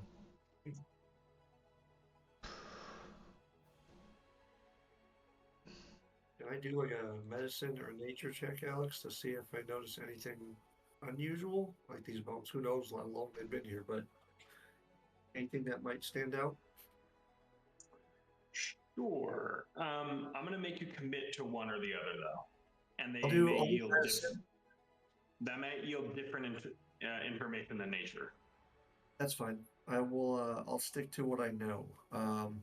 I'm trained in nature, but I'm more trained in medicine, and I would think I'm probably done. I'll tell you this right off the rip. Medicine would specifically give you information regarding potentially how this thing died.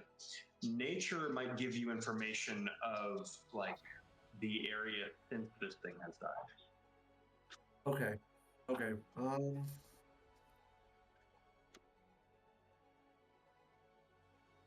Fuck it. We'll do. fuck it. You made Well, a I stick to my decision. guns on this. I'm gonna do medicine. Fuck it. I'm gonna do medicine. Yeah, fuck it. Yep. Stick with what I know. What I know better, at least. That is a unnatural 20. Oh, Okay. It is very difficult to say because you can't even begin to try to age this thing. I'll say the bones at this point are, I mean, you can't even really call them bones. Like, this is quite literally fossilized. Like, any organic material has been completely mineralized at this point. Okay. And it is this, like, Are there any beautiful, like, scars on the bones? Like if it was like a weapon or something, maybe that was used? not that you can tell. Okay. It looks like a lot of the bones have, like in some areas, kind of fallen to like age or otherwise that could hide something. But for the Right. most part, this thing is almost suspiciously intact. And there's something a little disturbing about a dragon this large, or whatever creature it could have been, this large, dying of old age. Okay. We might have But all problem. the evidence you have kind of points to this thing dying of old age. Very curious. So I'd explain that to the group. Don't know what to make.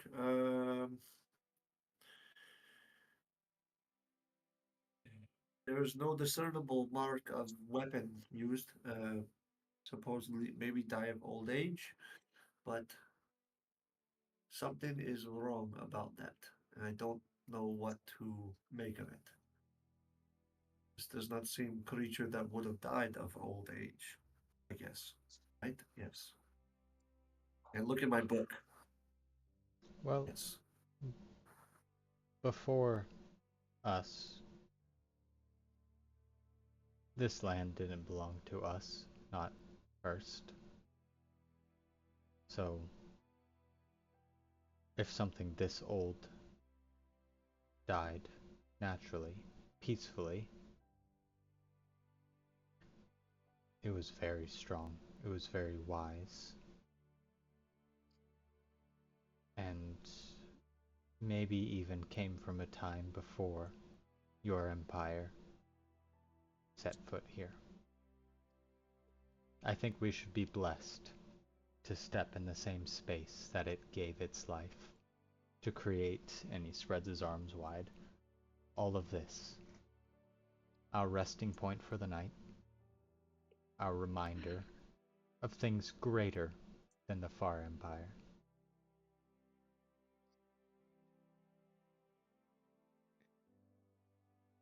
And he's like Are there a bunch of those towers around? Like those faceless. glass ones that we found before? He as he says all of that, Enoch is looking at Luminora. Well, I do feel blessed, and I will offer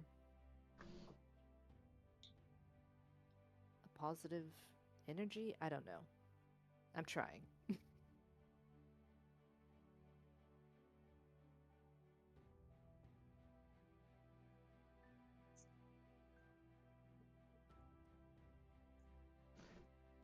Luminor, do you have any way to contact do you have any contact back to the Ledgerman? Okay. Mazarin might.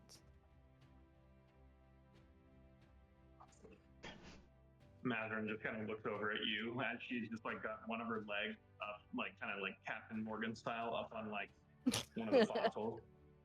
Like, just looking up at the scale of this thing. What's that? I don't know, Enoch, was that something? Mazarin, you scare me. Do you have any way to contact the Ledgerman?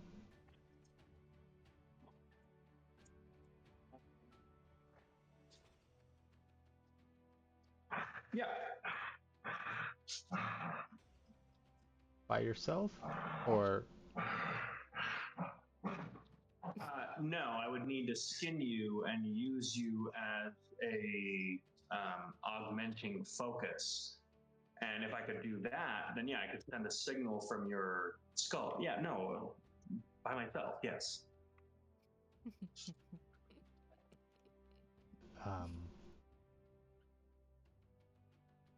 Okay, never mind.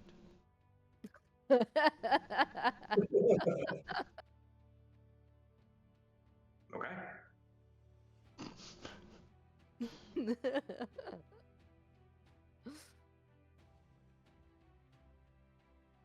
You hear Mazarin kind of creep over towards you, Sal, and she goes, "Am I really scary?"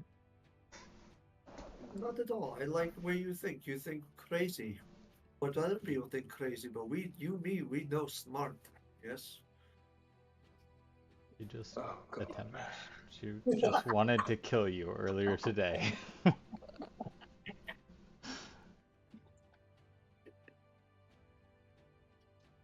You just hear her like kind of mumbling as she kind of walks away from you. And she just goes, "Oh my god, I'm losing it." Enoch, why would you, of all of us, want to contact the Ledgerman?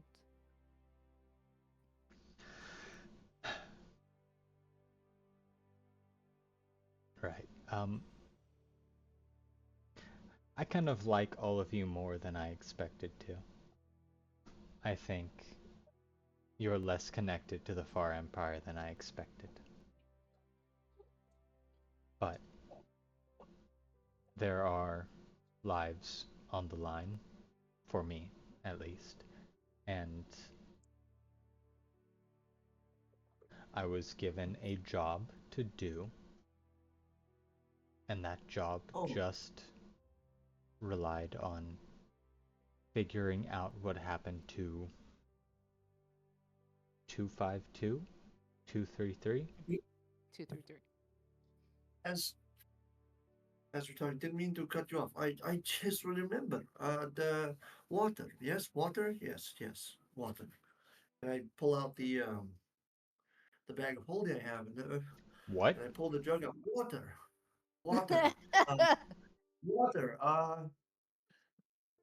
And I just say into it, water. I'm like looking into it, like, oh water, lot of water. I forget. So I have up to 8 gallons of water, fresh water, if we need it. You have a bag of holding? I think all 3 of us do. What? And What? a jug of Stop alcohol. I it. forget. Like in old age, you forget things. But this is good, right? Mazarin walked by and she just goes, "You're telling me that this whole time, the last 8 hours that Chuck has been drinking his own urine, and you have had You can't fight back. infinite water. Yes. Yeah. Crazy, right? I have. What? So that never runs out of water. 8 gallons And- for now. Refill. Don't know when. And I'm like looking at my journal. Ridiculous. Cannot produce till next dawn. So is So we I'll can 8 drink hours. all of We this use all water this tonight, one, drink and then in new the water. morning there's Yes. more water. Oh my gosh. exactly. We have water. All that's good.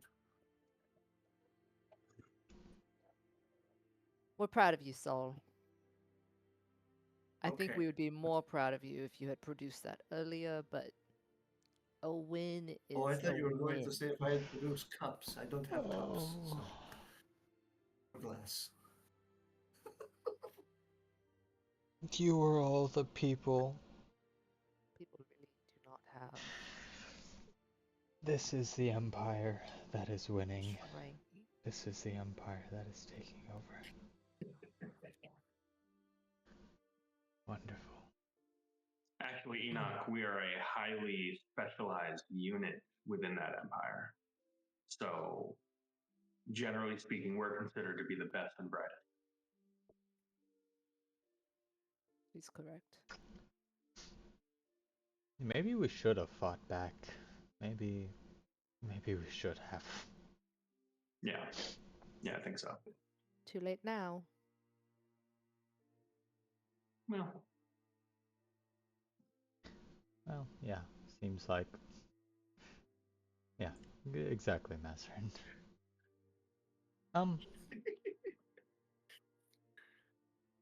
Anyways, I So I'll take some of that water right now. would like please. some water. Yes. Yes. Help yourself. Have plenty. Yep, passing it around.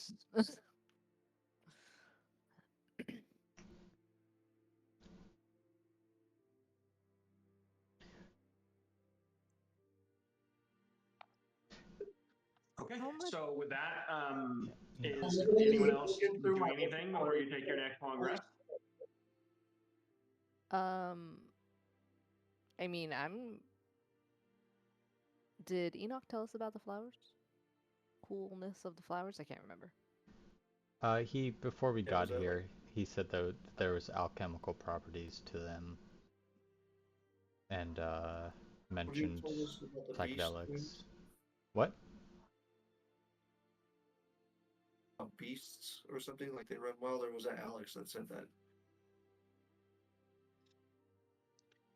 Maybe I was tripping. I was something. There was some talk of some people going crazy That's the one. No, from using these too much. no, he would not have specifically said Hear that? Yeah. a delirium type of thing. Okay. He just said that there is some psychoactive properties to them that can be distilled, as well as medicinal, and maybe it's a matter of dosage and ingredients used. Is But- it okay if I collect a few of these? Oh, of course, I suggested this because I thought you might like having them. Yes, yes. But then you bring up like praising dragon bones. I didn't want to do like I did with last altar and cause fireball to your face. So Fair enough. Fair enough, actually. Thank you for it learning. was okay though. It's okay. Yes. Okay. I'll start collecting a few. Alex, how many would I be able to collect? I'm not gonna go crazy with it or anything. It depends. You guys are pretty exhausted at this point. Okay. So A bushel. I will it's like offer to help long Sal. rests. It's pretty much long rest time. Hmm. So if you are willing to sacrifice a long rest, you could probably get a shit ton. I'll sacrifice a long rest then, Venus, yeah. 'Cause Are you spending all, Good. are you spending all night doing Pierce this? your head. Why are you doing that? Take a long rest, man. I mean, do what you want to do, but still. Let him make I'll take medicine. first. then. Well, yeah, medicine is important. Fuck it. I'll sacrifice my long rest. The hell with it. I didn't think he'd actually do Okay. it. Dedicated to science. Respect. Oh god. Okay, exhaustion mechanics If I ever for have to drink my own piss again, You drunk some this. You could have just sat on a rock and you'd fine. That's gross. I don't know why you do this. You drink Oh, tea. James, take your heroic inspiration. holy crap.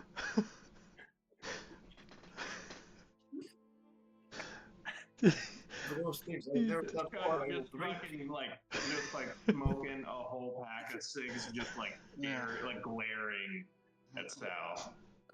Make sure you wipe your mouth and you drink from jugs, okay? Don't backwash. You don't want pee in water. It's not Maybe we'll even make you necessary yet. He's just taking one for the team. Alright. Exhaustion it goes by level. Yeah, I got it. and okay. Oh, okay, yeah. So, Sal, you have a negative D, or you have a negative 2 to all D20 tests, Oh shit. and a Are we, negative 5 to speed. we're doing new Okay. exhaustion? Okay. Yeah, I mean, we gotta stick to one thing, guys, or I'm gonna lose. Yep. So, Negative 2 to all rolls, pretty much. who is Negative 5. taking first lot? I think we just keep it up as it's been going, so Luminor will take first watch. Okay. So Sal, I'm gonna give you 3 checks. Your first one will be without exhaustion.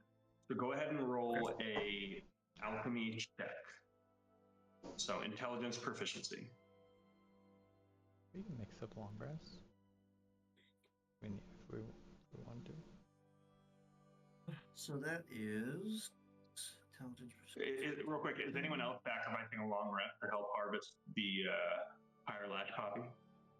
I will Fuck help that for my guy. first 2 hours of watch. Yeah, but I don't know. will be going to sleep after that.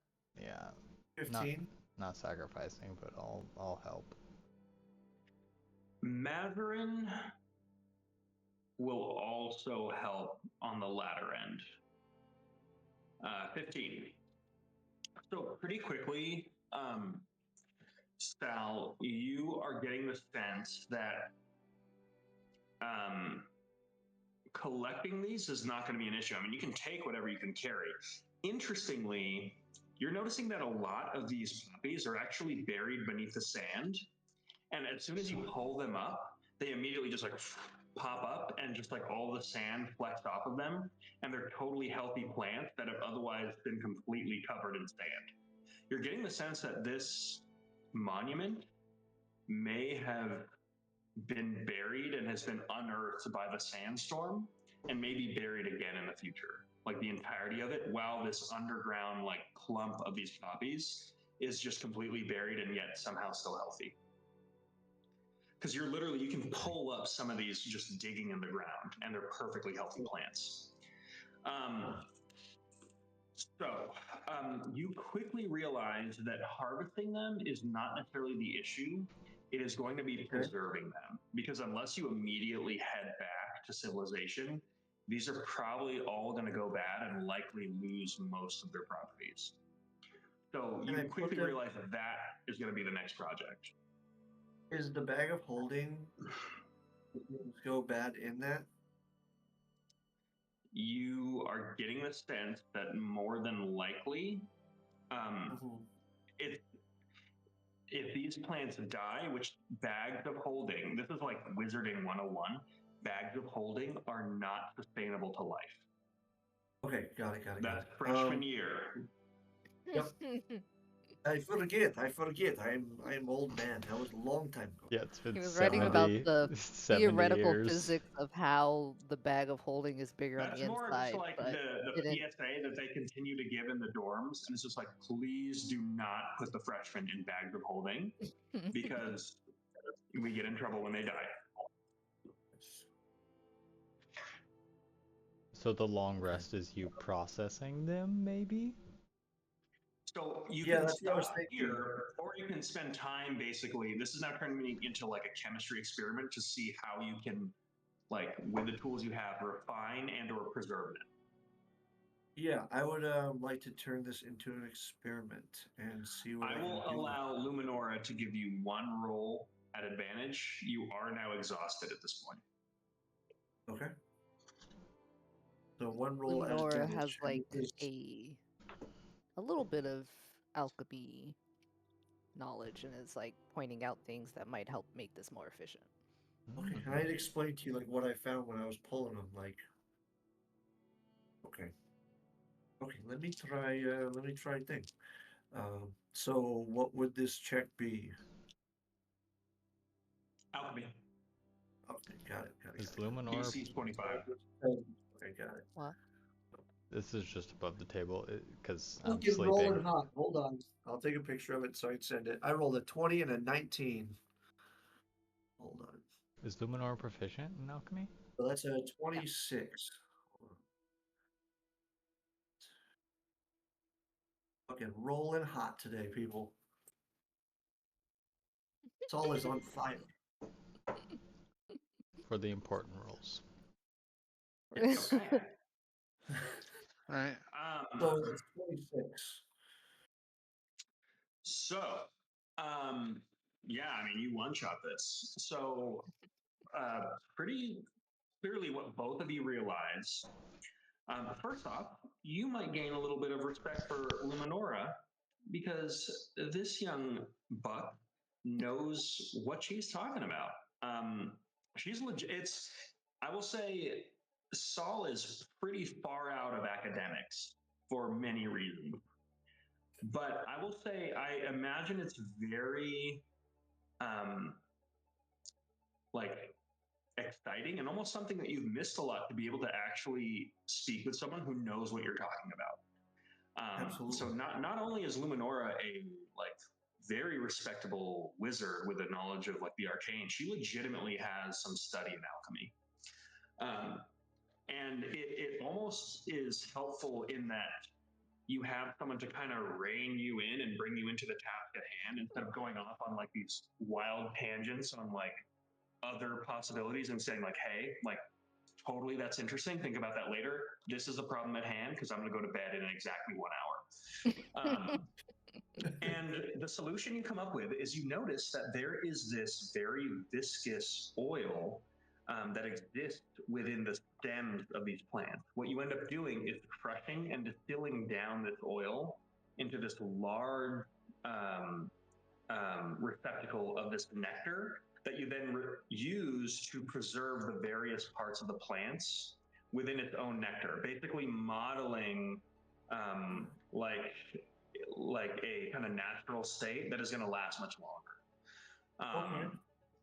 So with that, it is somewhat bulky, and because you did so well on that check, I'm going to just give you that you have some receptacles for this. Okay. So with that, I'm going to say that you will be able to carry 30 units of the Pyrelash poppy, and you can choose how you want to split that up regarding the resilience properties, the psychoactive properties, or the combustive properties. So you can go 10, 10, 10. How do you want to split it up? I'll do 10, 10, and 10. Okay, yep, right down the middle. So, you know, almost like a creepy botanist who's like kind of pressing flowers and like suspending pieces of plant. Now you have these weird jars of like, you know, one looks like a jar of flowers that's like capped off with like cloth and like like a cork that's just like the stems only, like flowers cut off. You have Okay. another series with just like the pistils, and then another with like more just taking like the nectar itself. Okay. You did so well on that. I'm gonna say you actually do get most of the benefits of a long rest. Um, you are going to have a bane on you just for the Okay. first like few checks of the next coming day. Okay. Well, So no, for the first well, couple checks, until I tell you otherwise, you will have a negative D4, but you're otherwise not going to be exhausted because you'll be able to get some sleep. hey. Well, Laura, you're quite skilled in this. I've studied I- alchemy. You did? I didn't know this. Sorry to assume. I thought your skill was just mainly with blades. Um, well, we try to be somewhat well-rounded. I mean, obviously, I'd say you blades are are the very focus. well rounded. Oh, thanks. What you I showed mean- me, I learned from you. That was very insightful. Thanks. I saw a peek into your, uh, maybe not a spell book, more like a theory book, I guess. You seem to have a Yes. very interesting grasp on the arcane. Very Yes. mm, minute, Well, very well, minutia. You're into the, I don't know, actually. It's complex. yes. There was not, I guess, not quite long story. It was a long time ago. Was my mother was sick, and when she was dying, man came, and he did something, and gave me book, which at the time I did not understand. So I follow what I could understand. I go to school, and they did not agree with pretty much anything I say. And then my partner stole book. So I am just trying to put piece together of what I remember. Oh, And that is what led me to alchemy and doing. And my goal is to give people magic. So like people don't have magic, I say, hey, here you go. well, I mean, they could have magic if they studied. Just Yes, throwing possible. that But idea out if there as well. But I mean, yes, some people, I don't have the time or are less fortunate and have to work. if if we find time, I will tell you a bit of history which I've not wanted to remember, but is relevant to giving non-magic people magic in case of need help or emergency and no one come to help them. Oh, yes, definitely.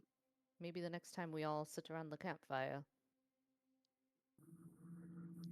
I'm Maybe. sure Mazarin would love to hear it. Yeah, no, I for the most part actually agree with Sal on this. I was listening. Oh, Yeah, I mean, the reality is most people don't have the benefit of accessing magic because they don't have the means, and obviously it's heavily restricted within the empire. So, without any sarcasm whatsoever, Sal, I think that is a very noble pursuit. Thank you. As all levels, and Charles. I appear crazy at times, but that is my goal overall. to No, give, what you said was give that everyone- both of us look crazy, I think, is the way you put it. Oh, that yes, Isn't that right? yes, Isn't that right? yes. Yeah. Yeah. All right. Crazy is you only appear crazy to ones who misunderstand. I know this very well. Yeah. Well, tell that joke. All right, I think it's time for my watch to be up. I have set the alarm spell. You'll hear a ringing if something comes too close. Okay. Guess I will turn in for night 2. Okay. With that, you all gain the benefits of a long rest, and morning comes, uneventfully so. Sal, you can check on your alchemical components that you've collected. Everything appears to be intact. The sandstorm has actually died down quite a bit at this point, and now we're kind of back to more of like the blistering heat. Interestingly, as the sand or as the ash storm has died down, you're noticing more of the typical like slow ash fall that seems to be a little heavier in the north. And you're noticing that this poppy field is once again beginning to be covered, as some of you will wake up kind of almost like completely buried in ash.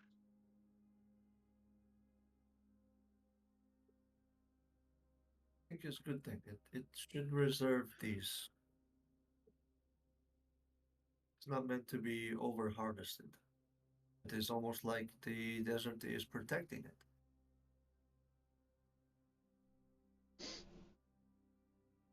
Well, let's make use of the good weather. Get on the road. Okay, where y'all headed?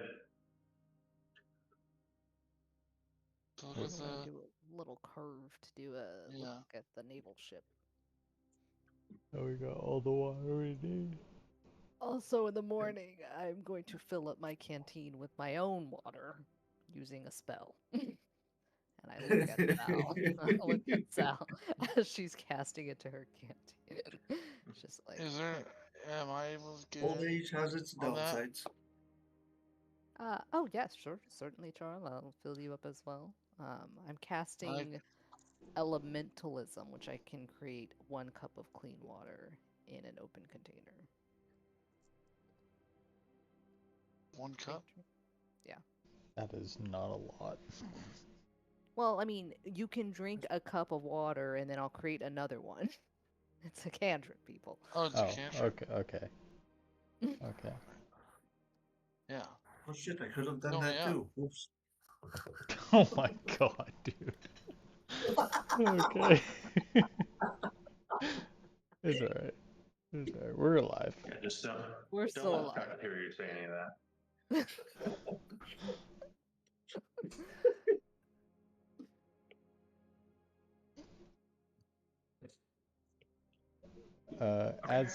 As we leave this location, Enoch will take just a single flower and keep it for himself, not expecting it to survive at all. And places it into his apparently the only non-bag of holding in this group. I don't have a bag of holding. You and me, buddy. I don't have anything to hold. Yeah, he Just places bullets. it into his normal bag. Actually, he like kind of presses it into his cartographer's tools. His sheath of parchment. Okay.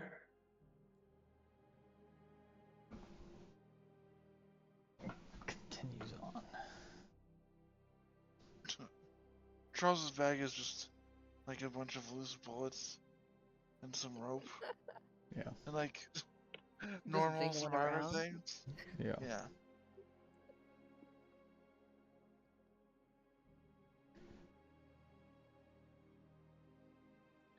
Okay.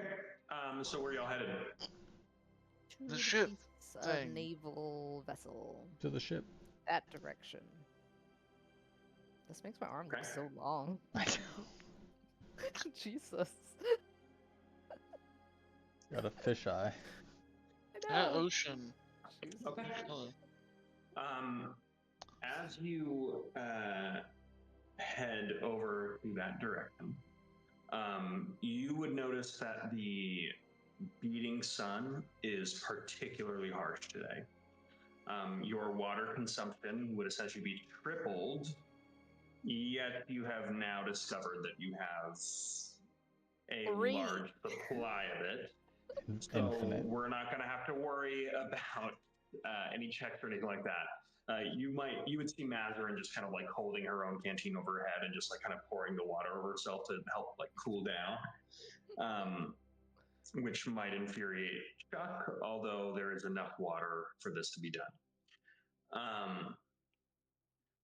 With that, after about an hour or so, the sun is getting more and more intense, by the way. You do come across the site of what now clear to the naked eye is quite obviously a vessel. Does not look like any vessel that anyone here has been on or seen. Luminori, give me a history check at advantage, please. Ooh, that's 2 natural 20s. Holy shit, that's gotta We count for used something. that 100 out of. Okay, it's okay. I'm happy. 1 in 400 chance. 1 in 400 chance. So this is an ancient Netherese skyship. After kind of brushing away some of the dust and rubble, you can make out the name on one side, translating fluently from the Netherese language, which you would have a passing familiarity with, being like an educated arcanist. This ship would have been known as the Empyrean Weave. Notably,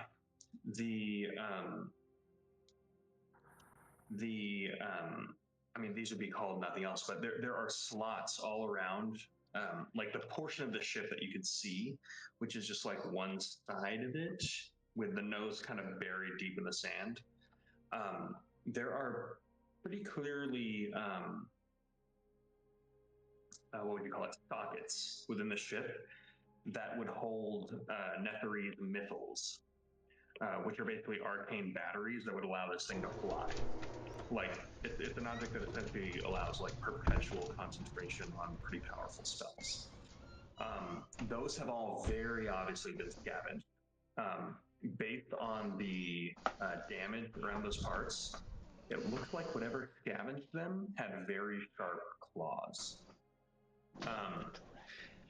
For the most part, the ship itself is quite, again, it looks like it was unearthed by the sandstorm, and the ash storm, and ash is falling again. You suspect this is probably going to be buried by the end of the day. You can't really, in its current state, investigate too much else. Wasn't there a ship we saw, like, that flies? Is this that ship? We saw the markings of a sky ship, and possibly, yes, this was that ship. I'll say this How- ship well, this is- would not have been Good. flying since probably before the inception of the Oran Empire. Oh, okay. Oh. Okay. So Not very This old. is a relic. Okay. Is there a like captain's quarters to this thing? You'd have to do some excavation. Oh, okay, okay. So it's like deep buried. Okay, so there's very little Yeah. of it we get to. This is Do we very, know any very- reason why? I mean, it sounds very old, but why it's here? Is there a name on it or something? Like this? Yeah, it's the Empyrean Weave. Okay. I mean, at Like some historical. point in the distant past, almost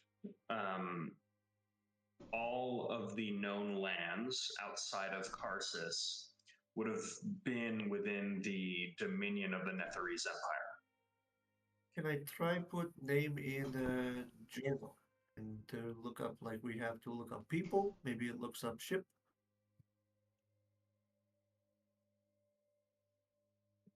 Well, yeah, it's before the. Saul, I'm gonna need you to shut the fuck up. You watch as Mazrin kind of does like the Stewie head tilt and turn at like the sudden aggression.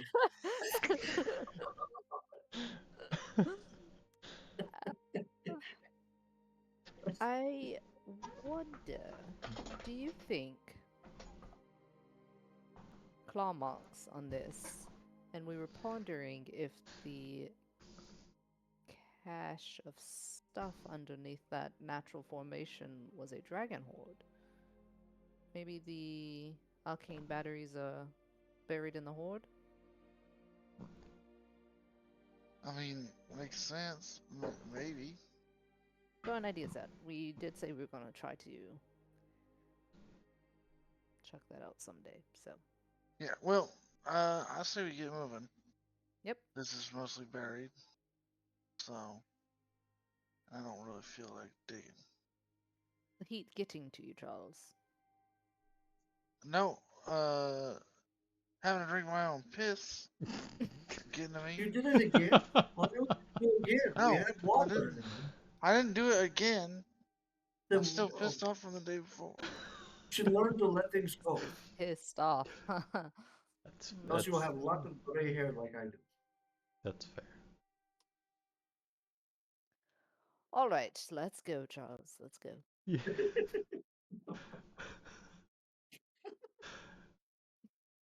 You want to I- take a glass of water? For it doesn't seem very relevant now.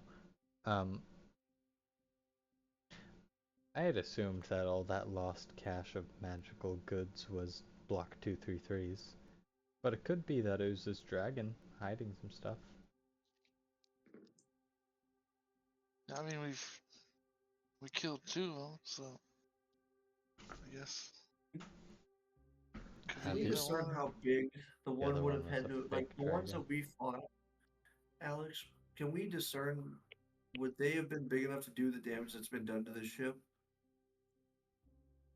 It's hard to say if the damage. I mean, you can't. You are seeing very little of the actual ship, and it's Yeah. hard to say what damage is actually done to it, other than it being buried. It doesn't look particularly damaged. In fact, your best bet would be that whatever scavenged it did so after the ship was fallen. Okay.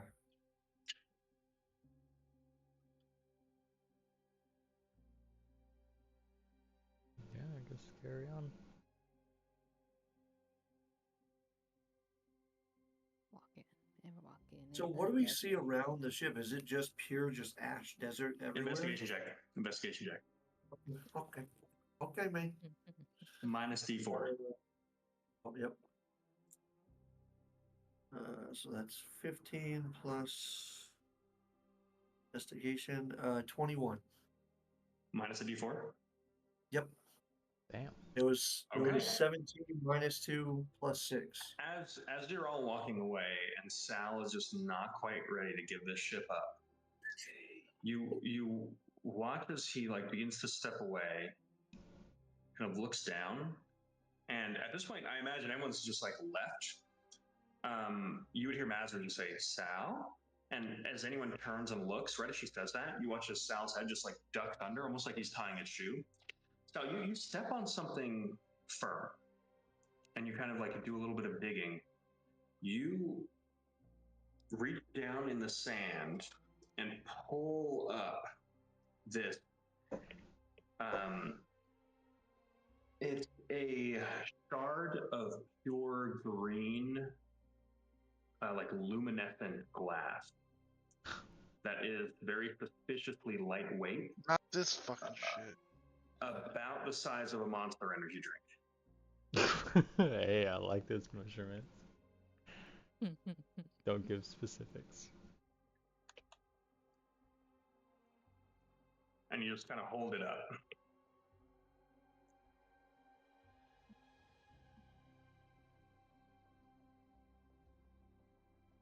What you got there, Sal? Oh, You okay?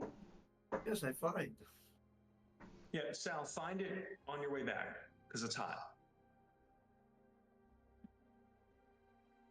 Oh, okay, so I take it and just take it with me. Fuck it. Yeah. How big is it? You all About the Monster size of a energy drink. standard Monster energy drink. 16 ounces Got it. of Okay. Oh well. I take dragon that. glass. All right, dragon glass. Got it. No, Custom don't write that down. That's not what you know. That's not what I. Sal, as you're progressing, give me an Arcana check. Minus a D4. Oh. DC 30. Whoa. So that's 17 minus 1 is 16 plus what is it? An investigation check or Arcana. Arcana? 19 total. Okay. You would need to do some research on this to try to get any semblance of what it is. It seems almost innately magical. Okay, so magic glass. I'll just put Sure. down magic glass. All right. Notes found in desert. Got it. Buy a Desert. magic sky ship. Okay. As you are heading north, I need everyone to make a Constitution saving throw at advantage because of your excellent hydration status. So hydrated? Mm-hmm. Not Dude, on what was people. that again? Wonder what happened to. Constitution saving throw. We got so many goddamn custom items.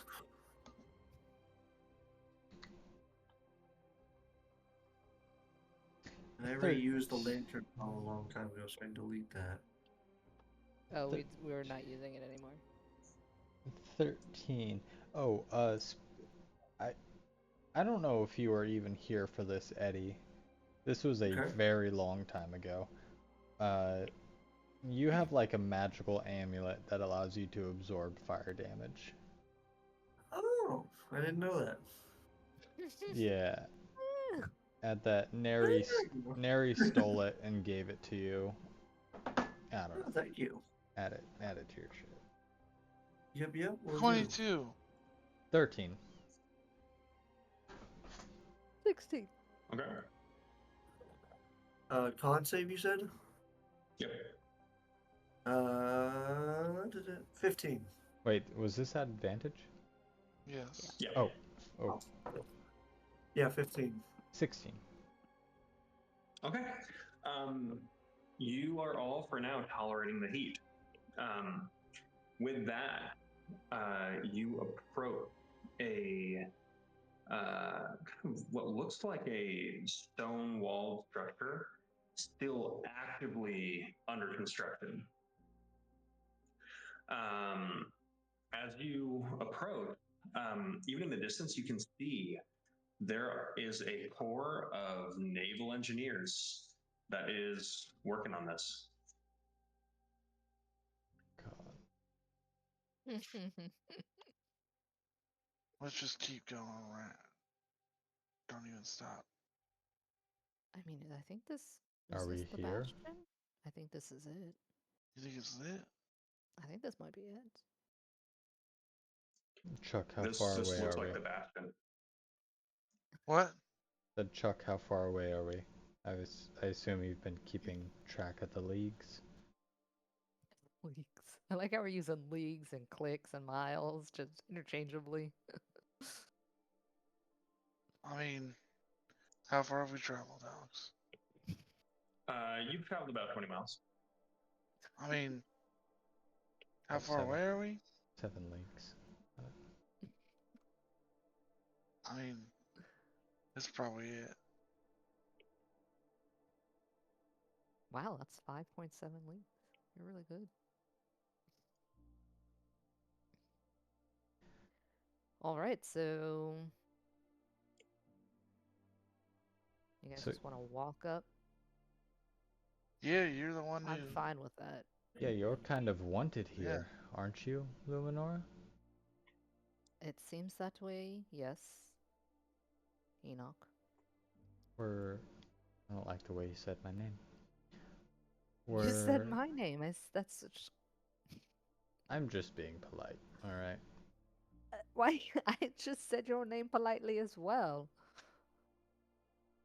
Is it customary in your culture? Is saying names rude? I will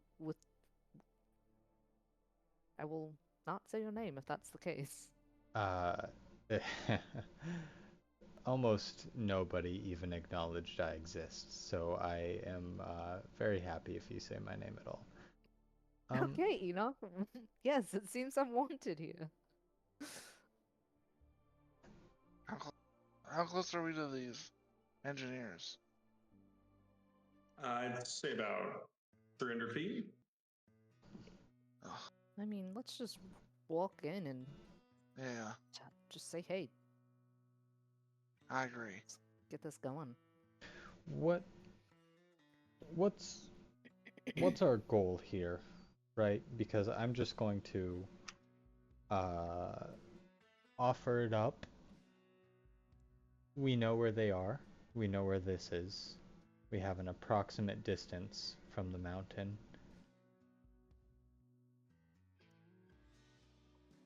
Why don't we just go back and get this information over? Yeah, all I really Call it care mission about. done?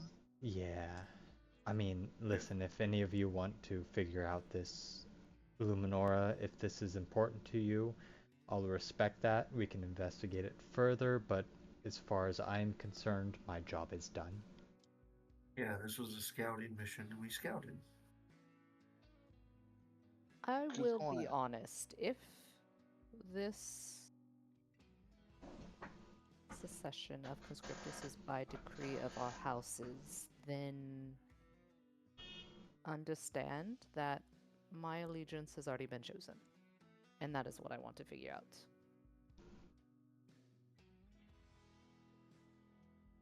So you're a part Like, of them? very straight faced looking at you guys, like, just straight up. Mazarin is the first to speak up. And she just goes, Lapdog. she pulls her mask down and just goes, I'm down. And she walks up and stands beside you. I seriously did not expect that. I mean, we're already here. Might as well find out. Enoch, I understand that there are things at risk, and so I am more than willing to head back to the Legiment, keep all of this under wraps, but I want more information before I leave. No, that's fine.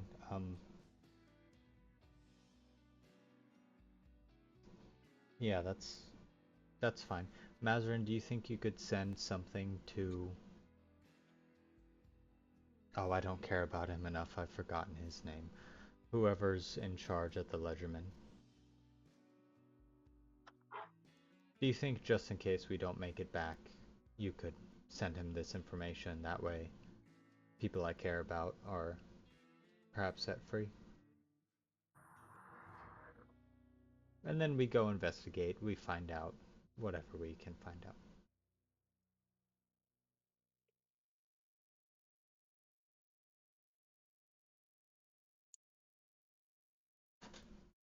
What was his name? Horatio, I think. He was very brash. Yeah.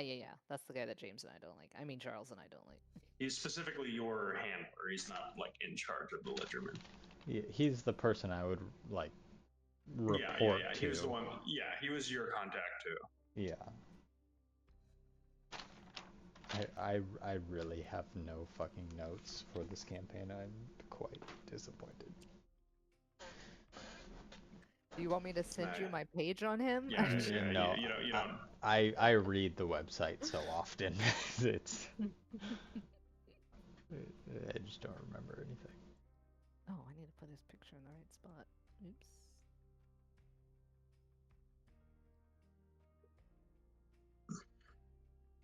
Okay, so what are you all doing? Going to the We're just fucking rolling up. door, I guess, yeah. Weapons Where's the away. Luminora in the lead. Yes. Walking up. Strutting up. Okay. Shred. All right.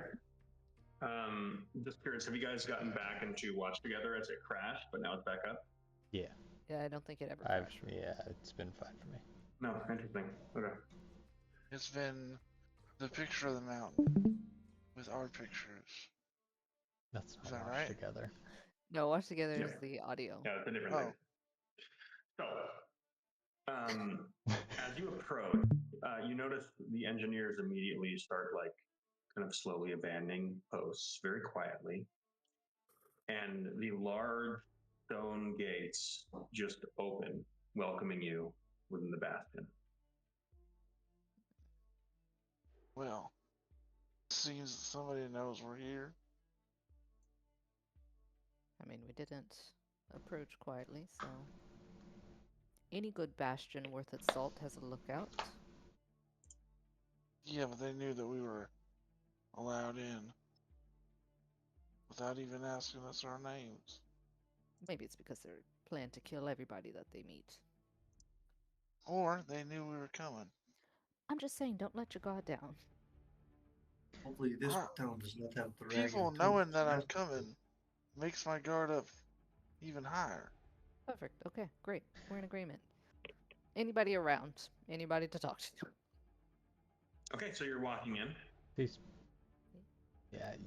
Yeah. Right. Yeah, Yeah. we're not gonna not walk. As we walk in, these people are obviously expecting you, Luminora, but also maybe just something to consider. It seems they've made an agreement with the Agati, so I guess maybe it wouldn't be unusual for me to be here with you. Yeah. Perhaps if we need to, Luminora, we press some authority onto the situation. Sounds fine to me. Great. Is there anyone around, or are they just like opening the gates? So and as leaving? you enter the precipice, there is no one around to greet you. No one immediately around to greet you.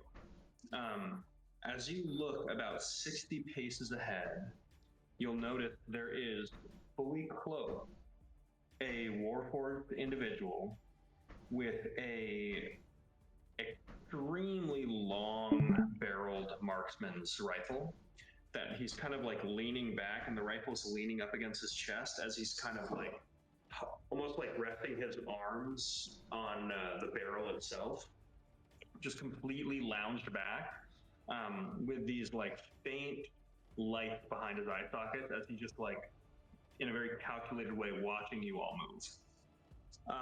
Kind of stepping out from an alleyway of tents, you see a very wiry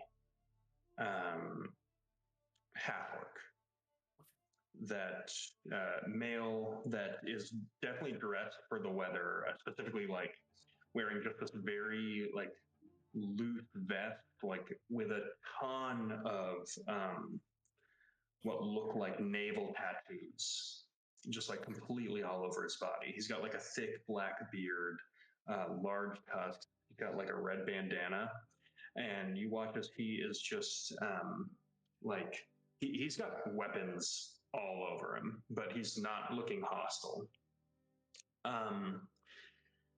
In the a large like command tent in front of you, you see a hand kind of pull one of the flaps open, and you see a familiar sight, Luminora. You see your cousin, Fisher. He specifically is he is wearing armor, unlike some of his comrades. Not the typical heavy armor that he typically would wear. It looks like he's kind of traded it for something a little bit more moderate, kind of accounting for the temperature. And he's got a kind of large, like almost like Final Fantasy-esque sword, like ridiculously big, kind of similar to what he used when you remember seeing him duel your brother. kind of holstered along his back. And he holds his hands out and just says, "Wow, the faiths must be with us. It's good to see you, cousin." And he like kind of very briskly walks towards you to come up and give you a hug. Fisher, Volantis, you understand. No, thank you. He like stops respectfully and he smiles and he just kind of like looks you up and down, kind of weighing. It looks like he's sizing you up right now. I will show him the thing that Soro gave me. And I'll say, we met your man Soro. He informed me that I should come to your bastion and speak with you. He holds out his hand. I give it to him. He looks at it, notes the blood, and just says, "Is my cleric alive?" Yes, he is. I'm pleased he didn't kill you. That would have incited my anger. Yet, I'm getting the sense he tried. He certainly tried. I'm very surprised that you did not want him to kill me, because it seemed like he did. He now acknowledges the rest of your group and just says, Ledgerman, welcome. I'm glad one output has finally made it. I was beginning to think that Divinorum had lost its taste for efficiency.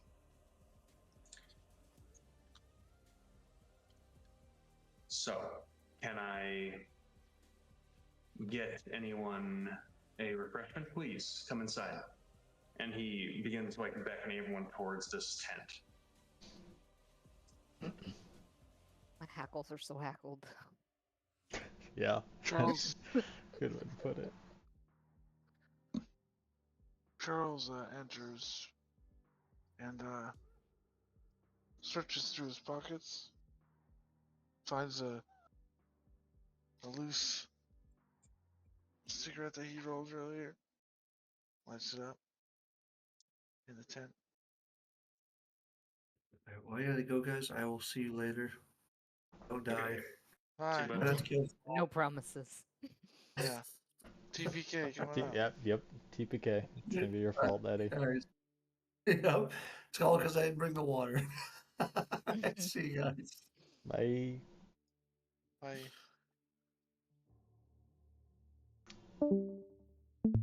So, if you follow, as he enters the tent, you would notice kind of a large, what looks like a war room with a map of Mordun, with basically like military bases marked off. There's notably colors for Conscriptus, and then everyone else. Next to this table, you see this kind of dark blue-skinned tiefling female with like these deep blue eyes, curled horns, very much wearing clothing that would be more fitting for kind of like a winter environment, kind of like a long, not fur, but kind of like thin jacket, vaguely showing a couple like sleeves of tattoos at her wrists. And her eyes immediately lock onto you, Luminora, as you approach.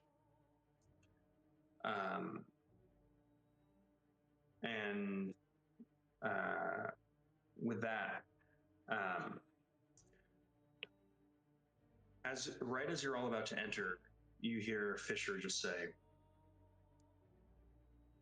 "Because I'm meeting you all for the first time, would you mind if I had a moment alone with my cousin?" And he looks at you, Luminar, and says, "Only if, of course, that's okay with you." I will just nod, like, to Charles and Enoch. He says, "Don't let Hale put you off. He's a great conversationalist once you get to know him." As he kind of gestures towards the warhorde that is just like coldly looking at you all with his rifle. Just burning. Is this the guy that was And in the he- corner? Yep. And then he looks towards the half orc, and almost under his breath, you just hear him say, "Play nice," as he steps inside Yeah. and says, Enoch stays close to Saul outside because Eddie texted me something, so I'm gonna just preface Okay. it. "Okay." With that, you watch as Fisher just begins to pour a cup of wine that's in kind of like this loose, like it's more of like a skin that he hands you. And he takes one himself, takes a swig off it, and says, "I can't help but notice, cousin, you seem quite tense.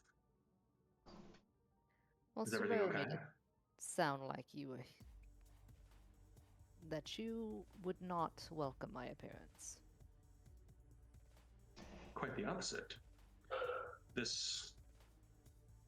All of this is, in a way, for you, for both of us, and for our house. And you understand that that's more important than either one of us, right? Certainly. But, I mean, speak plainly, has House Catharis bound itself to this? We are working on it. There are conversations. Obviously, the disgrace of forcefully taking the eldest daughter of the Cathari house and relegating her to one of these tax collectors has not gone well with your mother. But he is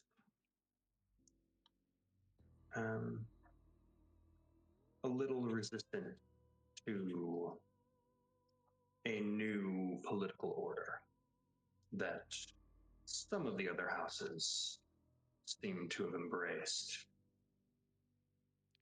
So,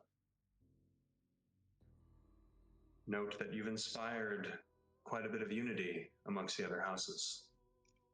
And despite the shame of your relegation, I think there's honor to be had in that. Well, Conscriptus has often placed its weight behind its daughters, but I must speak openly in that it concerns me that I would be expected to make a move without the blessing of Admiral Catharis. Well, Admiral Catharis is temporarily the matriarch. You've been groomed for the role, and perhaps it's time for you to take her place. She actually chuckles out loud at that. You think me to move against the matriarch of my house? Oh, of course not. But to join us and convince her. How about I convince her and then join you? You watch as he looks at his tiefling friend. She looks at you, and immediately you are filled with this sense of dread. Like you feel extremely vulnerable. And you feel a magical tether holding on to you that it's something that has been with you for so long, you've forgotten what it feels like not to have, and you feel it snap.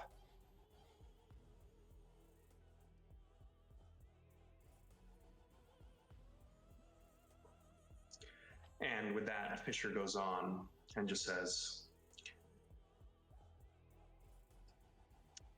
"You and your brother were symbols once. I respected him, truly. He fought like someone who still remembered what it meant to bleed and to feel pain.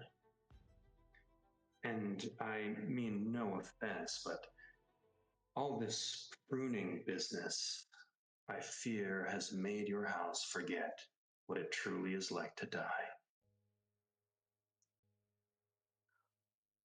What did Vale do?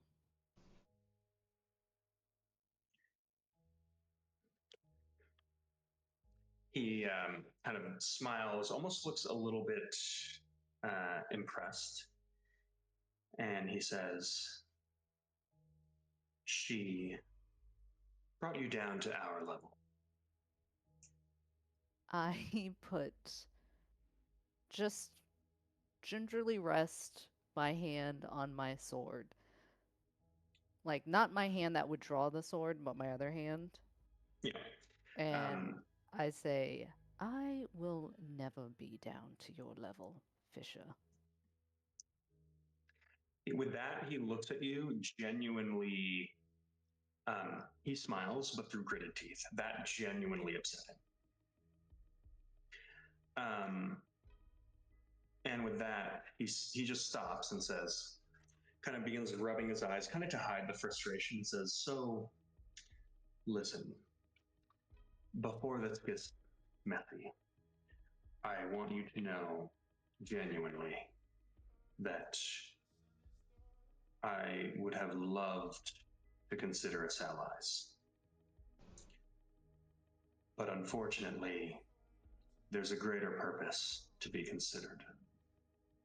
And with that, he begins to step back and just says, "Conscriptus will weep for you.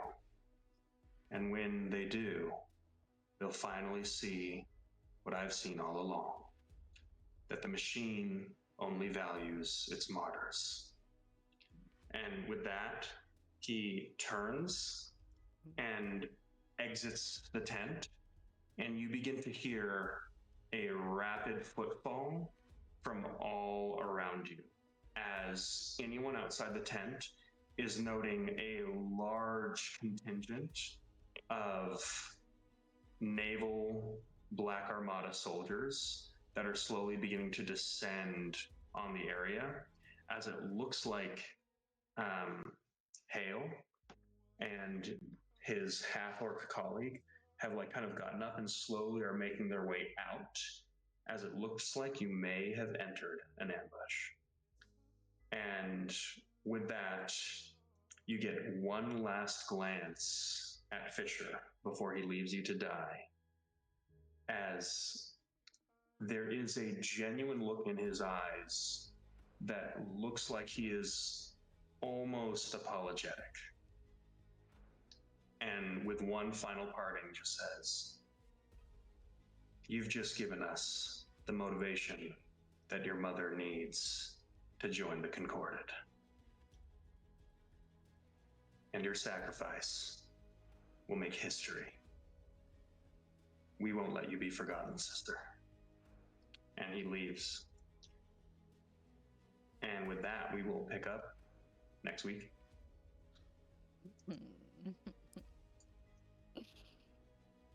Ah!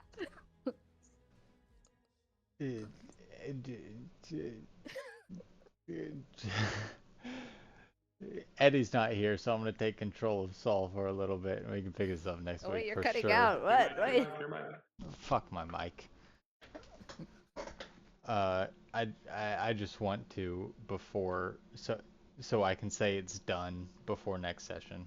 I'm taking control of Saul. He does something too as soon as people start moving around on the outside, like surrounding us.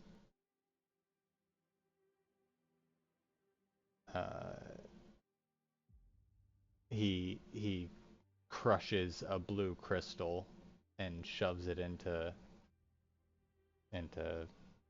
Enoch's face, and I get high on his magic. Okay. Just so I can say it's done, and Eddie can pick up next session with it. Yeah. All right. All right, gang.